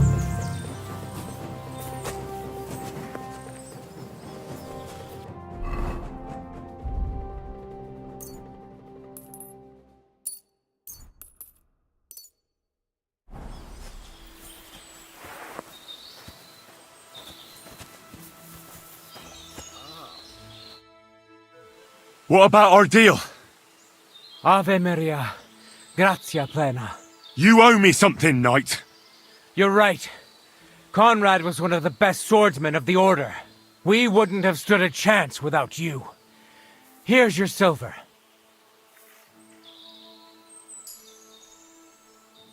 What was it actually about? I shouldn't tell you, but since you helped us... Conrad was paid by the Inquisition to kill our Grandmaster, Zdeněk of Prague. He failed by the grace of God, but while fleeing from the commandery, the treacherous villain killed 2 of our brothers. Conrad was working for the Inquisition? Yes. When Archbishop Olbram suddenly died a year ago, the Inquisition began to plot against our order and the king, and to support the papal curia. That is high politics indeed. Sinners. They only care about money and power, the lot of them. We knights seek salvation in helping the poor and suffering. We are not murderers.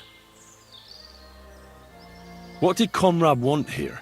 The local hermit, Ambrose, was his long-standing ally. He was seneschal of our order some years ago. But he transgressed and fled from Prague. But why Conrad was pretending to be his dead friend, I have no idea. Maybe he thought it would help him evade justice.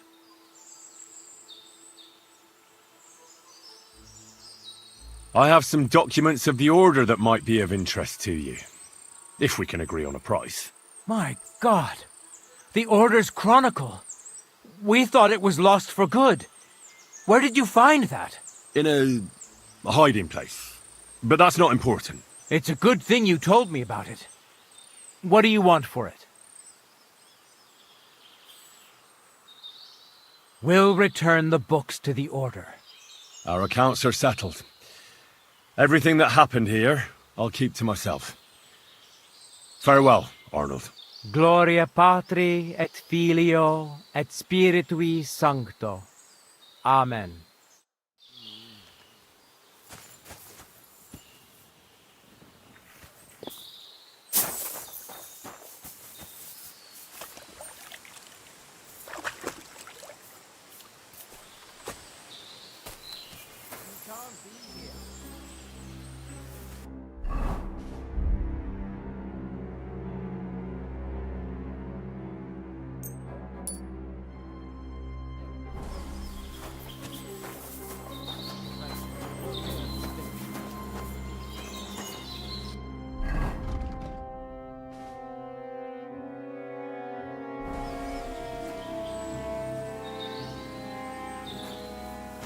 Get going right now!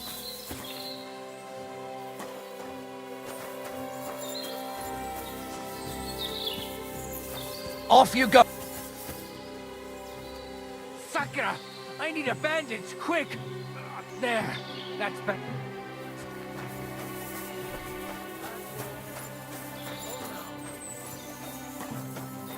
Worthy of the promises of Christ.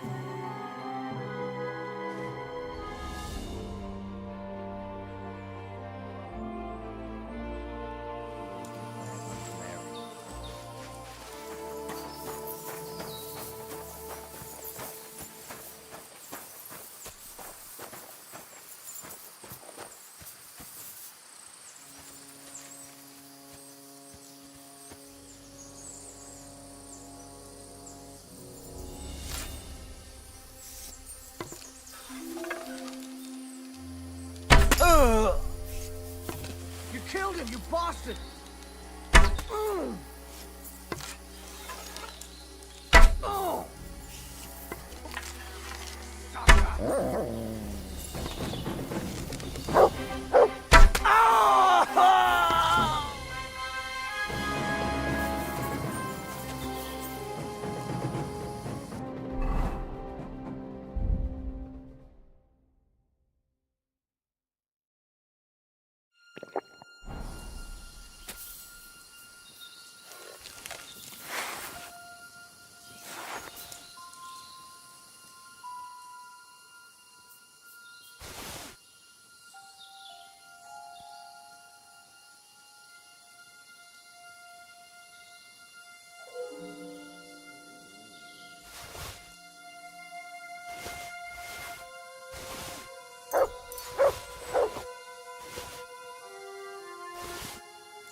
Bloody hell. This hasn't been here for long. It looks like some kind of notes. Like a diary. Let's have a look at it then.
Look what I have for you.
Where's the hermit's grave?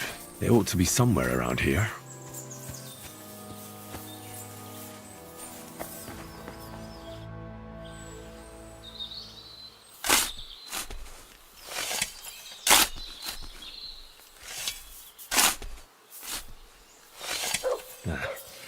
There's nothing more here.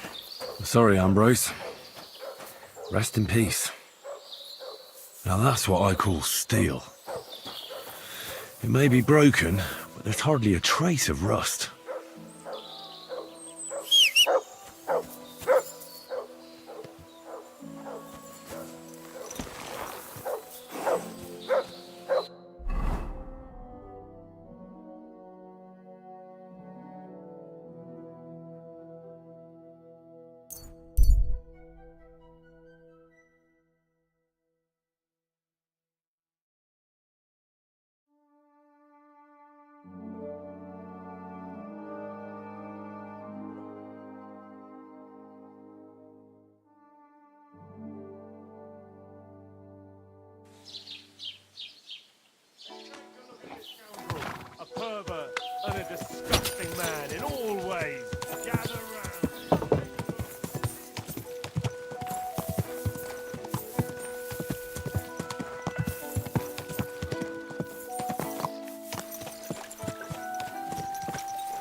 Good morning. I know now how it is with the apparition you saw by the cross. Really? So tell me, who did I see at the cross? It still keeps me up at night. It was Conrad, an old friend of the hermit Ambrose, and a knight of the cross with the red star. Ambrose sent him to dig up his secret hiding place, and you surprised him there. I surprised him. I'm the one who almost dropped dead. Have you got any proof? So I know you haven't just made it all up.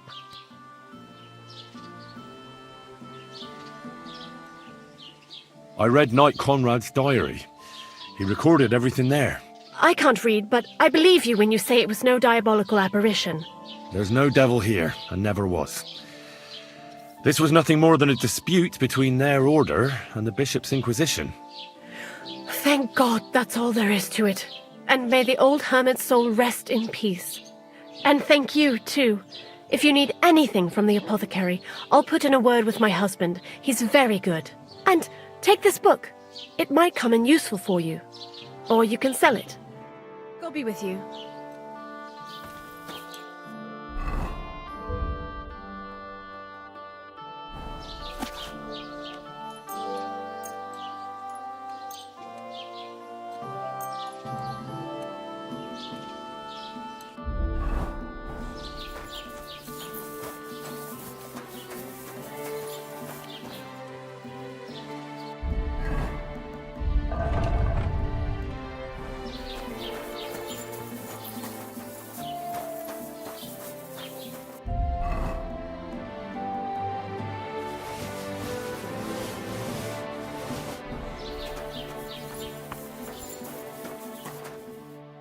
Was kann ich dir heute Morgen anbieten?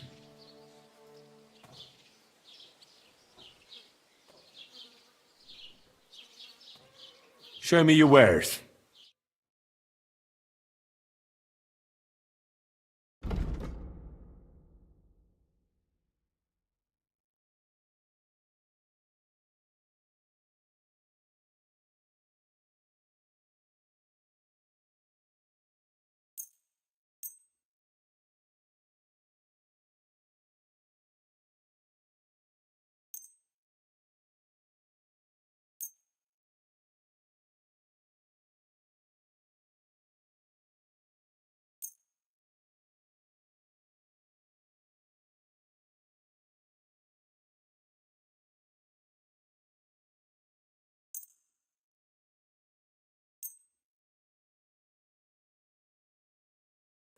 Let's talk about the Why? You'll convince me with that price?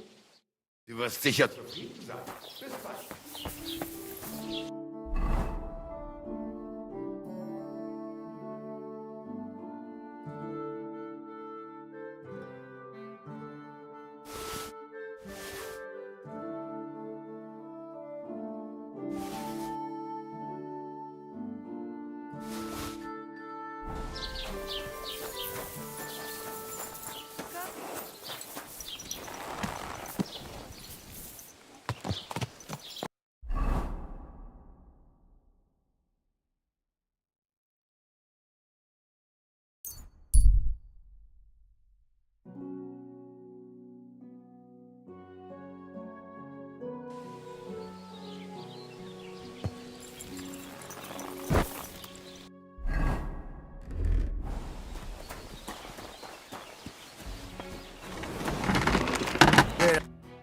What are you here for, friend? So I'm back, Master Blacksmith. Excellent. How did it go with the hermit? He's dead. What? Did you? No, not me. It just got a bit complicated. Anyway, it turns out old Ambrose really used to be a knight. And this really is Toledo steel. You were right, Blacksmith. God's nails. That's quite something. First class welded steel. Ambrose must have broken the sword himself, deliberately. It wouldn't have just happened in battle. That's exactly what we need. See now, youngster. My clever plan worked out nicely in the end. Right. Well, thank you very much for your, clever plan. You haven't disappointed me yet, lad. So I'm sure forging an exceptional sword won't be a problem for you either. Wait, I thought you wanted to do it yourself. I'm just your assistant, after all. Not at all. I trust you. One day you'll become a master. That is, unless you lose your head first.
Day.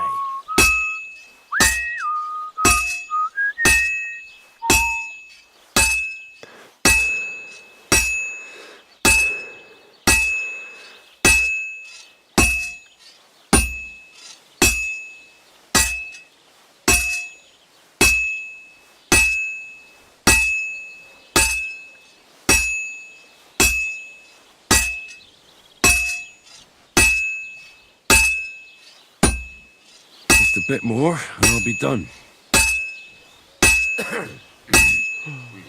Oh, finally.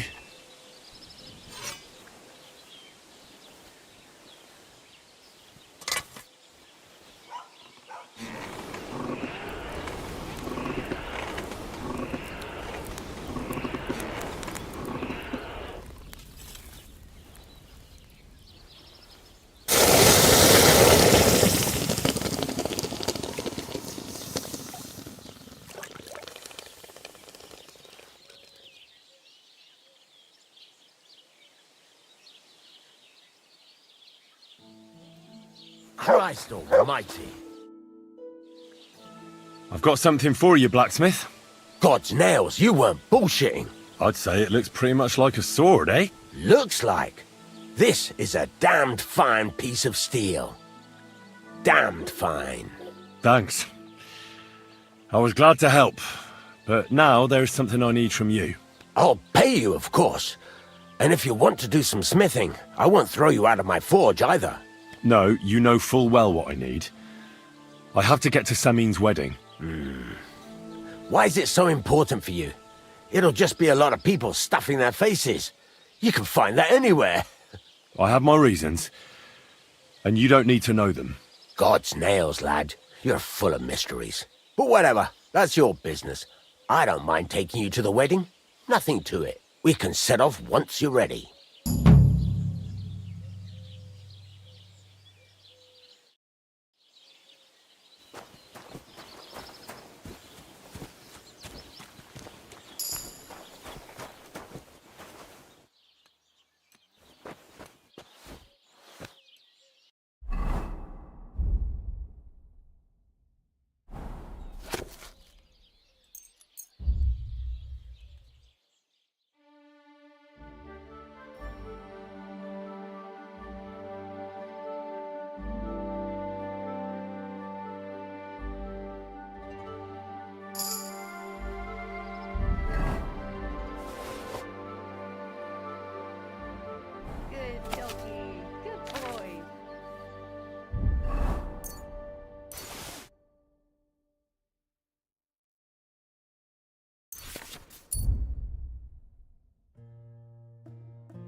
Huh? Hans!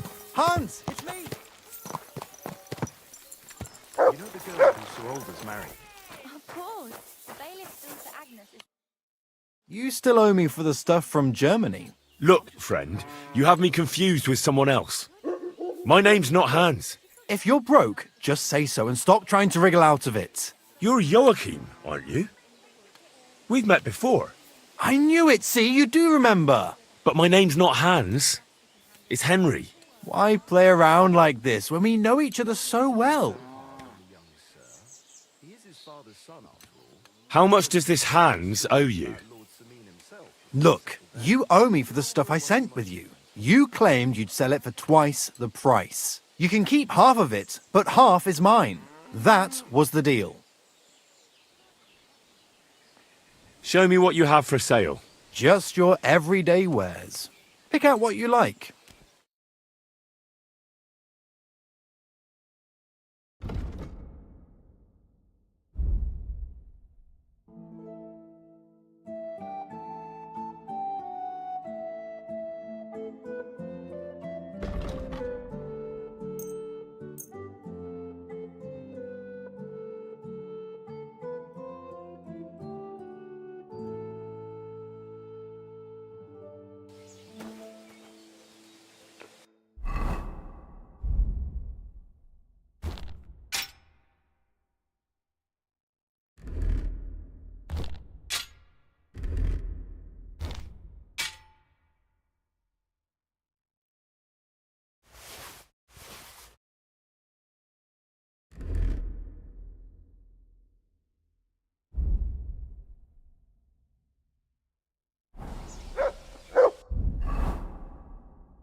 Do you find whistling like that fun?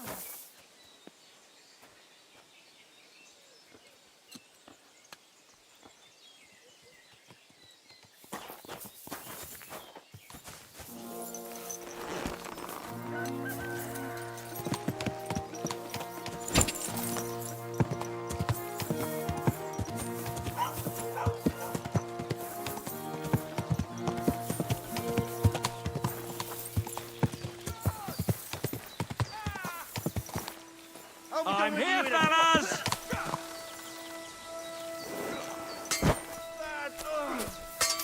Go fuck yourself! Yeah! Thanks to God and the Blessed Virgin. Never fear! I'm here to help! He's had it. Thanks to God and the Blessed Virgin.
I heard at the Troskovitz Tavern that you might have a job offer.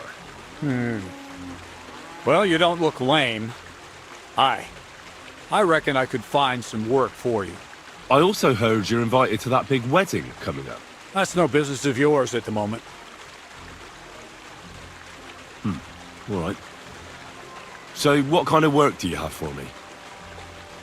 You'll be carrying sacks of flour. You don't have anything better? I can do other, more useful things. Well, that's nice and all, but there's only one thing I need from you right now. And that's hauling sacks of flour.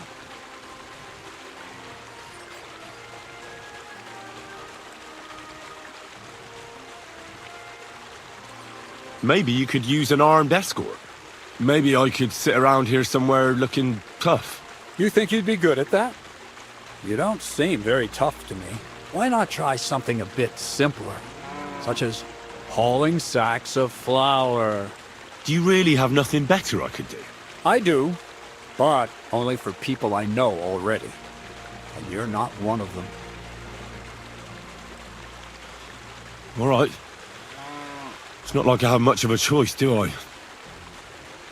The sacks are in the barn, and the wagon is in front of it. I'll give you a groschen for every half dozen you carry. You won't have to buy food. We'll take care of that. And you can sleep here, in the barn. But not on the sacks of flour, you understand? Or I'll tan your hide. Climb up to the loft with the others. Ah, fuck me. Careful what you wish for. Go on, get to work. Take care, friend.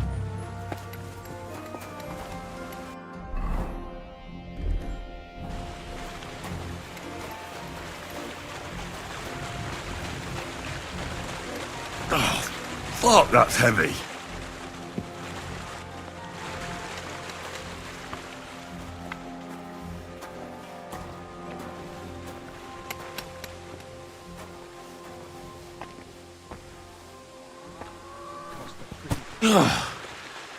What the hell is in this thing?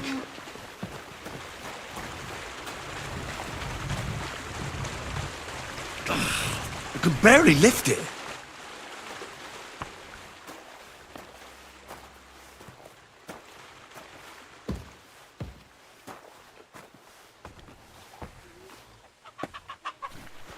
Oh, I'm sweating like a pig.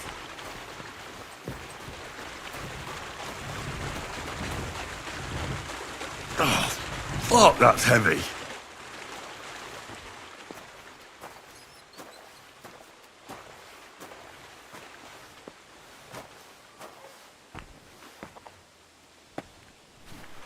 Oh, what the hell is in this thing?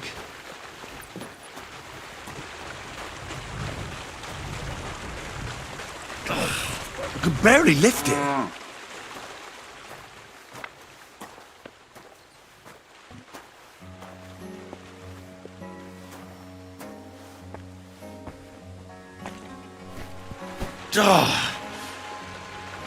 This is no joke.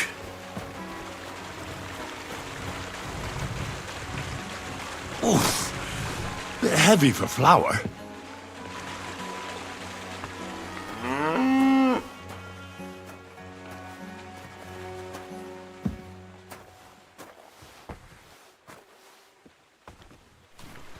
Fucking hell. Oh, what a slog.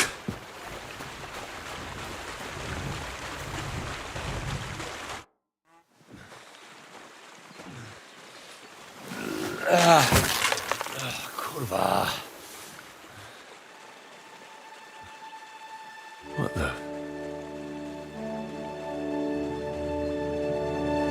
Have you got it done?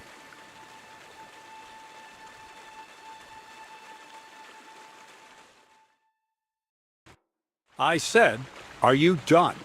You're milling some pretty peculiar grain here, Miller. It's got a bit of a metallic flavour to it. Kurwa. Can't you be more careful? Tell me the truth. What are you really doing here? Seems I'll have to lift the lid off the cauldron of knowledge sooner than I expected. You think you're ready?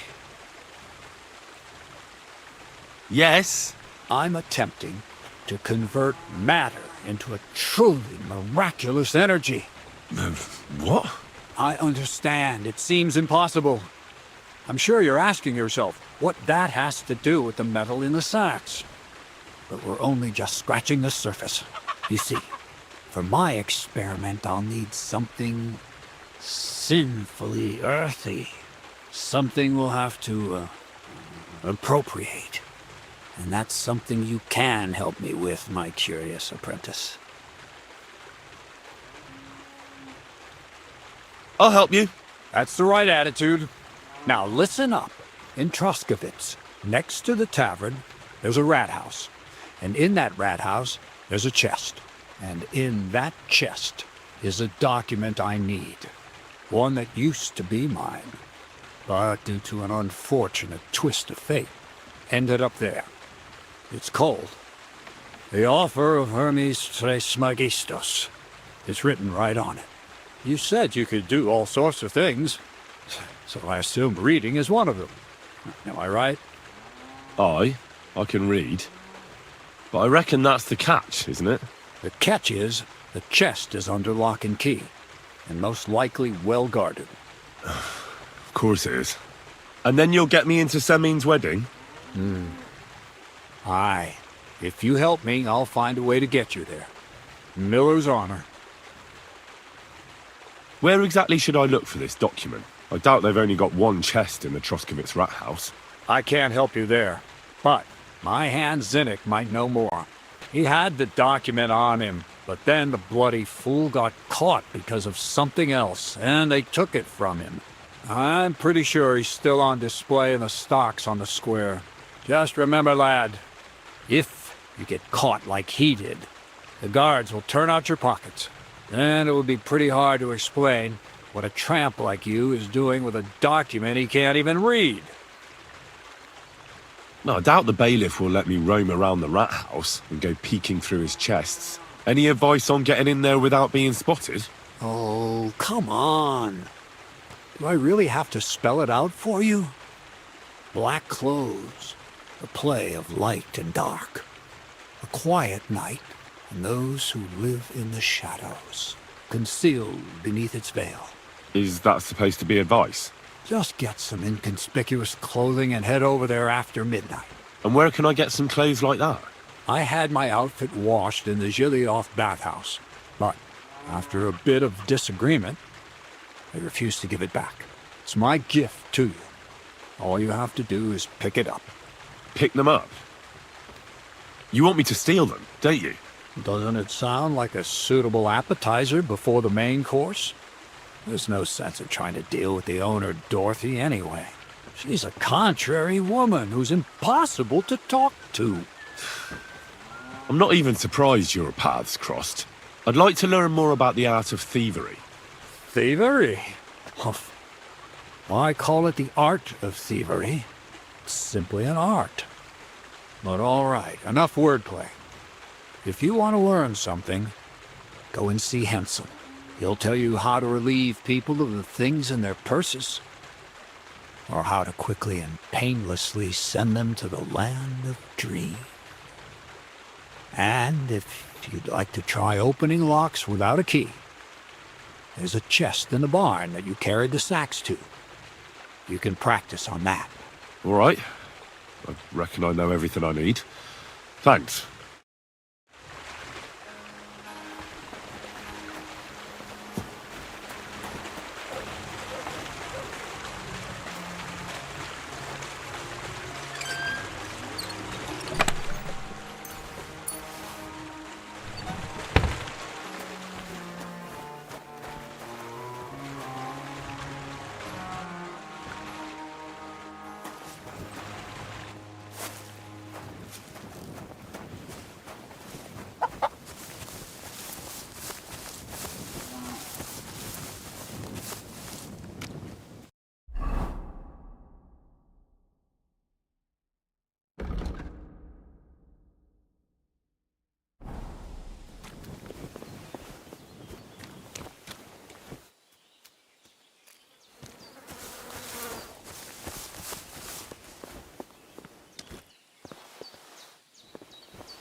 Greetings, my friend. Crazel said you'd teach me to pick pockets. Sure. Follow me. I know a quiet place. So Crazel took you on just like that? Surprising. Crazel hardly trusts anyone. He's a smart man. So don't you even think about betraying him. That would end badly for you. Not to scare you, though. That's not what I'm here for.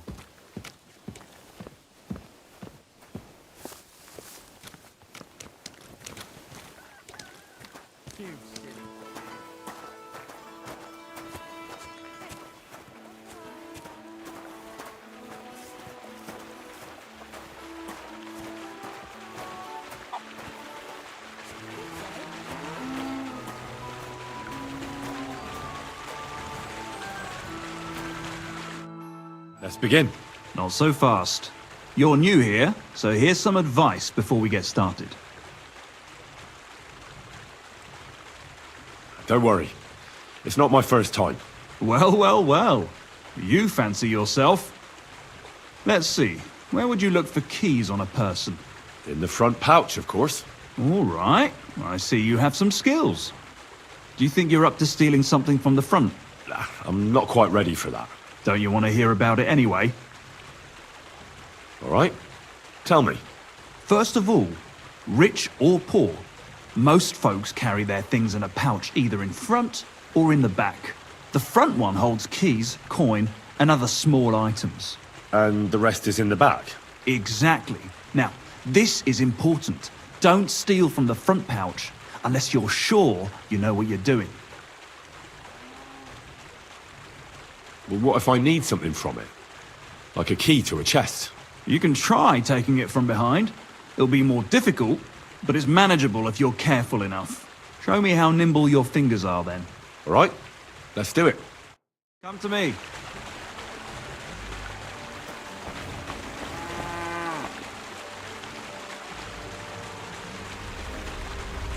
Well? Done.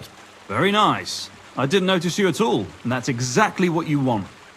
Now give back what you took. Here you go. What now? That's it. It's a simple art. But if you want, you can give it another try. Yes. Get stuck in.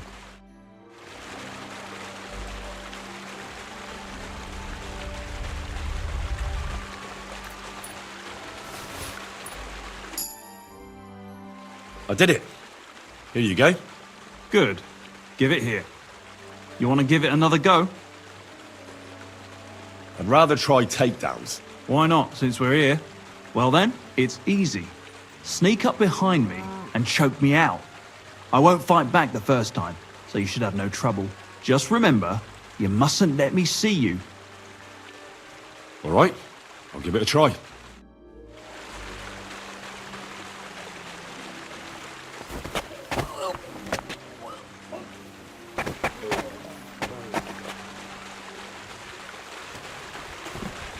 Nice choke.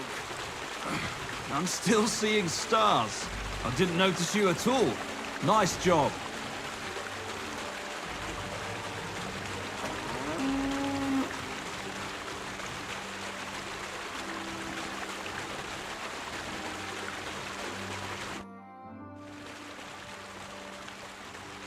What's the purpose of that pen? I see you're not grazing livestock there. Indeed we're not, friend. That's where we learn how to fist fight.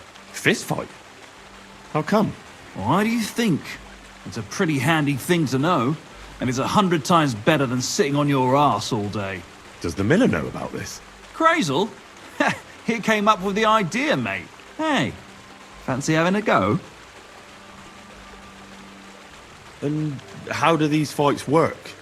Nothing to it. You put aside your weapons and armor, challenge one of us, and hop in the pen. And from there on, it's pretty clear, I suppose. And who takes part in these bouts? Well, the first is of course me. If you manage to beat me, you can try Malik. He ain't as fast as me, but he's got a stronger punch. And if Malik ain't tough enough for you, there's always Vera. He'd tear you to shreds. I'd love to try these bouts of yours. Shall we? Wait a mo. First you need to get permission from the miller. Crazel? Why's that? He's the one who came with the idea and made it work. He's looking for a champion among us for the Zheleyov tavern fights. There, they have proper brawls. Not like here. I didn't fight back the first time. This time I won't make it so easy. Remember, if your victim is able to defend himself, you can still turn things around.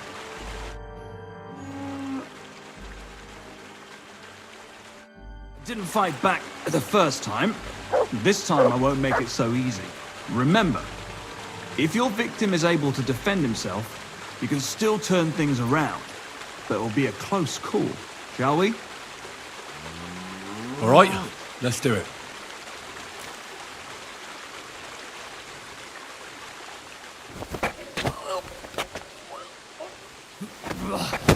You shit!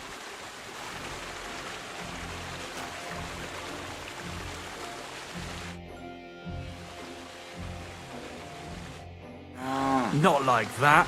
Try again. All right, let's do it.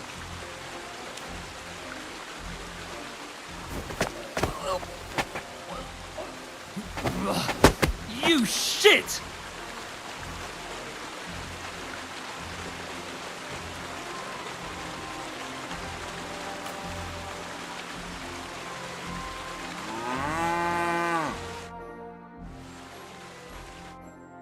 Not like that. Try again. All right, let's do it.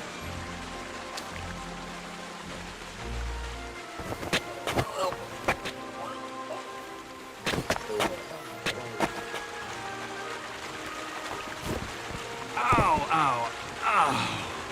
You've got some strength in those arms, in such a way that I don't notice. That's how it should be.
Damn. These are some fine thieving clothes.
Are you Zinnek?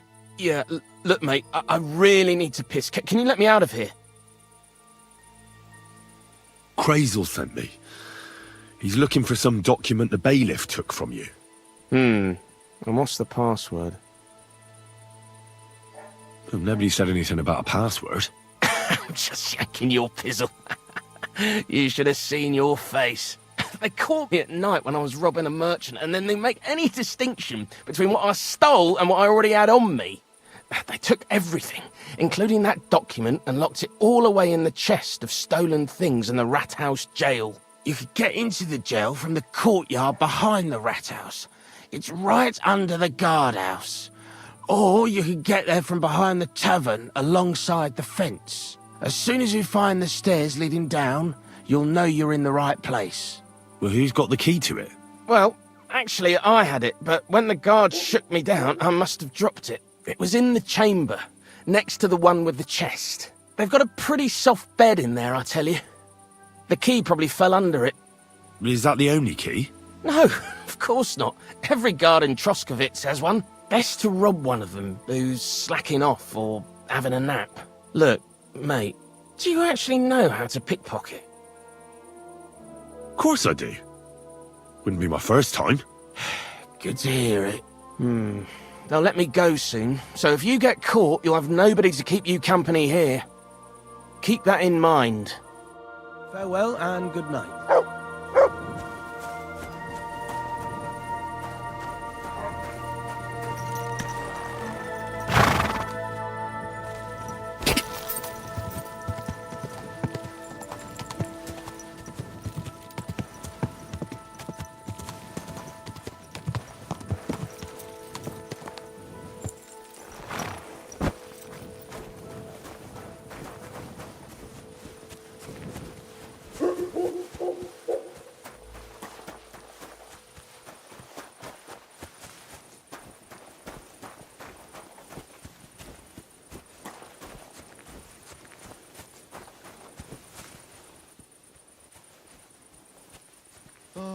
Oh, well.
The offer of Hermes Trismegistos. That's Crazel's document.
Hail.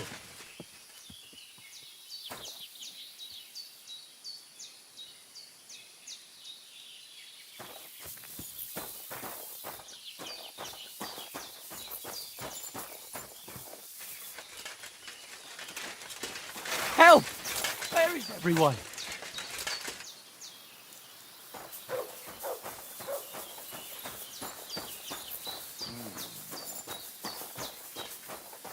Nothing but trinkets.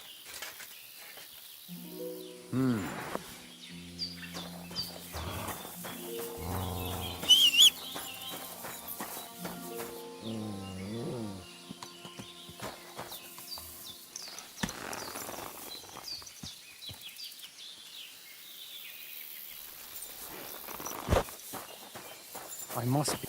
Hey, unless you want to end up the same way, keep going. Easy, easy.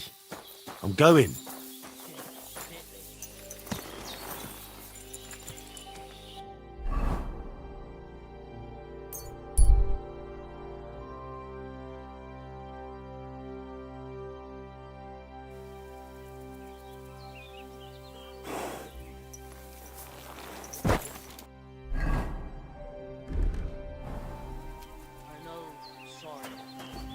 Getting old and losing his wits.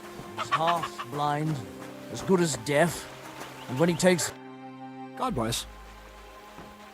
I have that document from the rat house for you. Excellent. I knew I could count on you. I took a look at the document.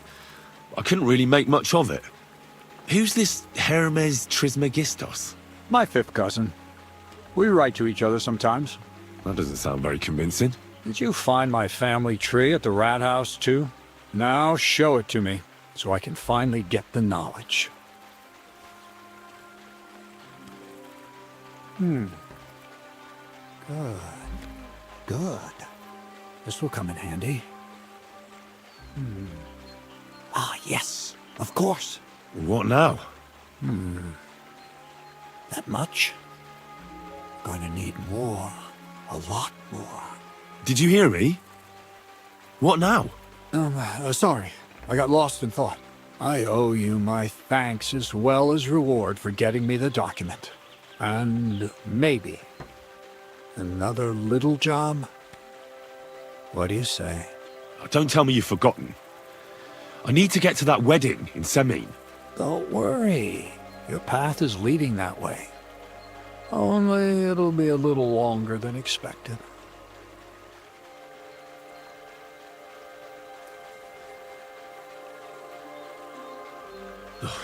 Another miller's trick. Why doesn't that surprise me? Now, there's no trick. I promised I'd get you into that wedding. You'll just have to put in a bit more effort first. Besides, things are about to get really interesting. Step by step, we're moving closer to the great revelation. Enough. I'm sick of listening to your cryptic blabbering. Supposing you first initiate me into the mysteries of your enchanting mill. This isn't any run-of-the-mill business, so to speak. I smell something devilish here. Devilish? Not at all. It's high learning. Alchemy! And when I say alchemy, I mean real alchemy. Not some hocus-pocus brewing of potions for creaky joints and bellyache. Tell me more about it, then. Maybe I'll learn something useful. I wouldn't be so sure, but I've taken you on as an apprentice, so I might as well tell you something. Now, pay close attention. I want to make a golem out of dough.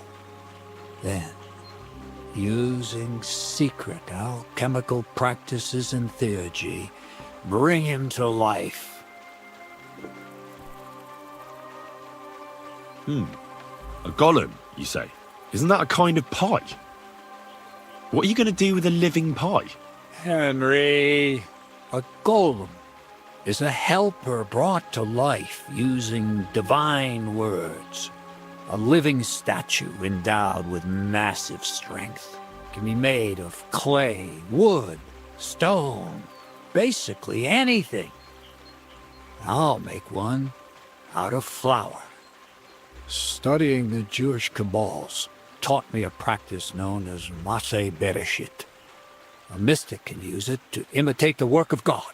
Just imagine. You know how helpful a golem would be at the mill? Carrying sacks, pulling wagons, standing guard. He wouldn't be much smarter than Zinnik, but he'd have the strength of 10 men.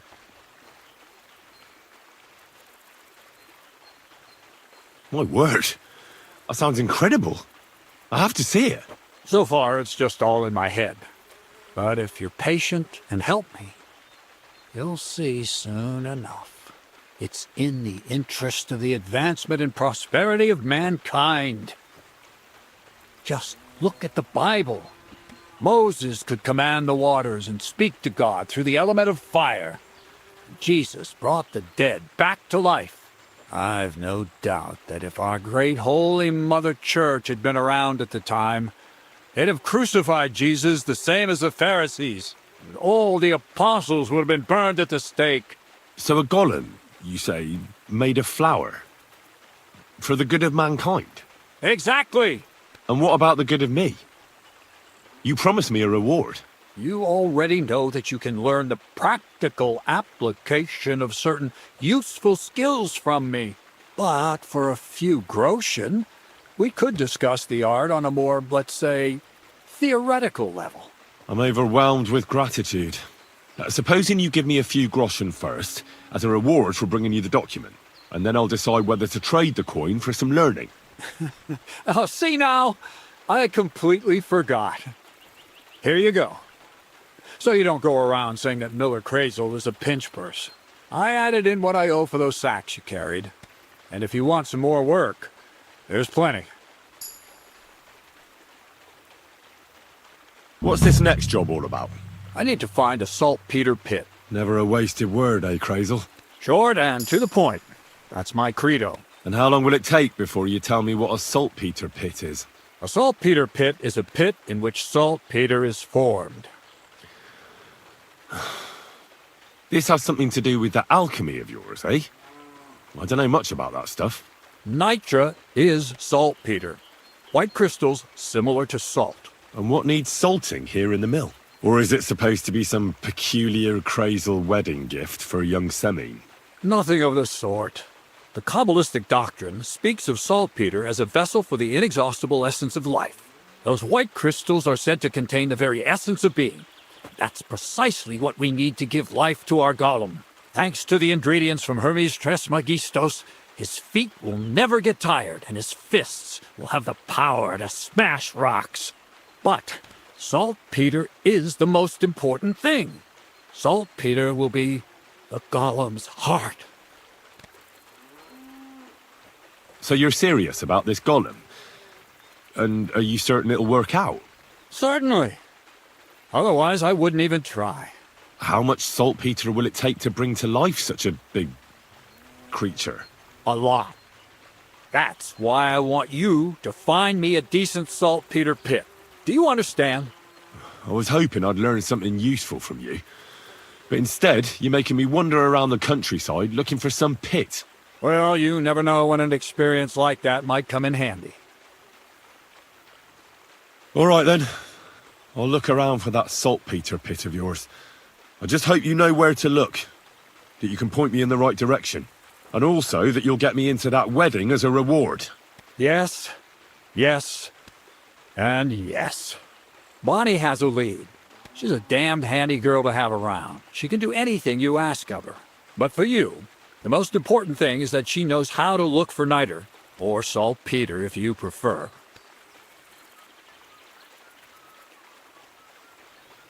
So Bonnie is most likely a thief, am I right? Bonnie is someone I trust without question, and you should too. Not only will she teach you how to find saltpeter, but also how to differentiate it from common salt. The main difference is it has kind of cooling taste. Hold your horses. You want me to taste that nasty stuff? If you don't taste it, you could confuse it with some nasty rot. You don't want that. Damn right. Don't be such a lily liver, Henry. If Bonnie can taste saltpeter, so can you. She'll tell you the rest herself. You'll find her in the lair. That's a secret storage space I have here just by the pond. Only my best people can get in. How can I get to this lair? There's a bridge over the mill stream towards the southwest. Take the path to the left, just behind it along the pond. From that path, you turn right, uphill, between the rocks, and you'll find yourself right in front of the lair. You can't miss it. Oh, and so I don't forget, you could pick some herbs along the way to see Bonnie. It would make her very happy. She's just been through some tough times. Her dog died, and on top of that, she has to spend time with that blabbermouth, Zinnik. On the other hand, Zinnik might be holding his tongue for a while after his encounter with Atrosco at Stocks. If Bonnie spends time with Zinnik, she may want some spirits rather than herbs. Bonnie? Never. Being a decent Christian, she avoids alcohol like the plague. Run along, so you're back as soon as possible. To the lair. See you soon. Greetings. Greetings to you, friend.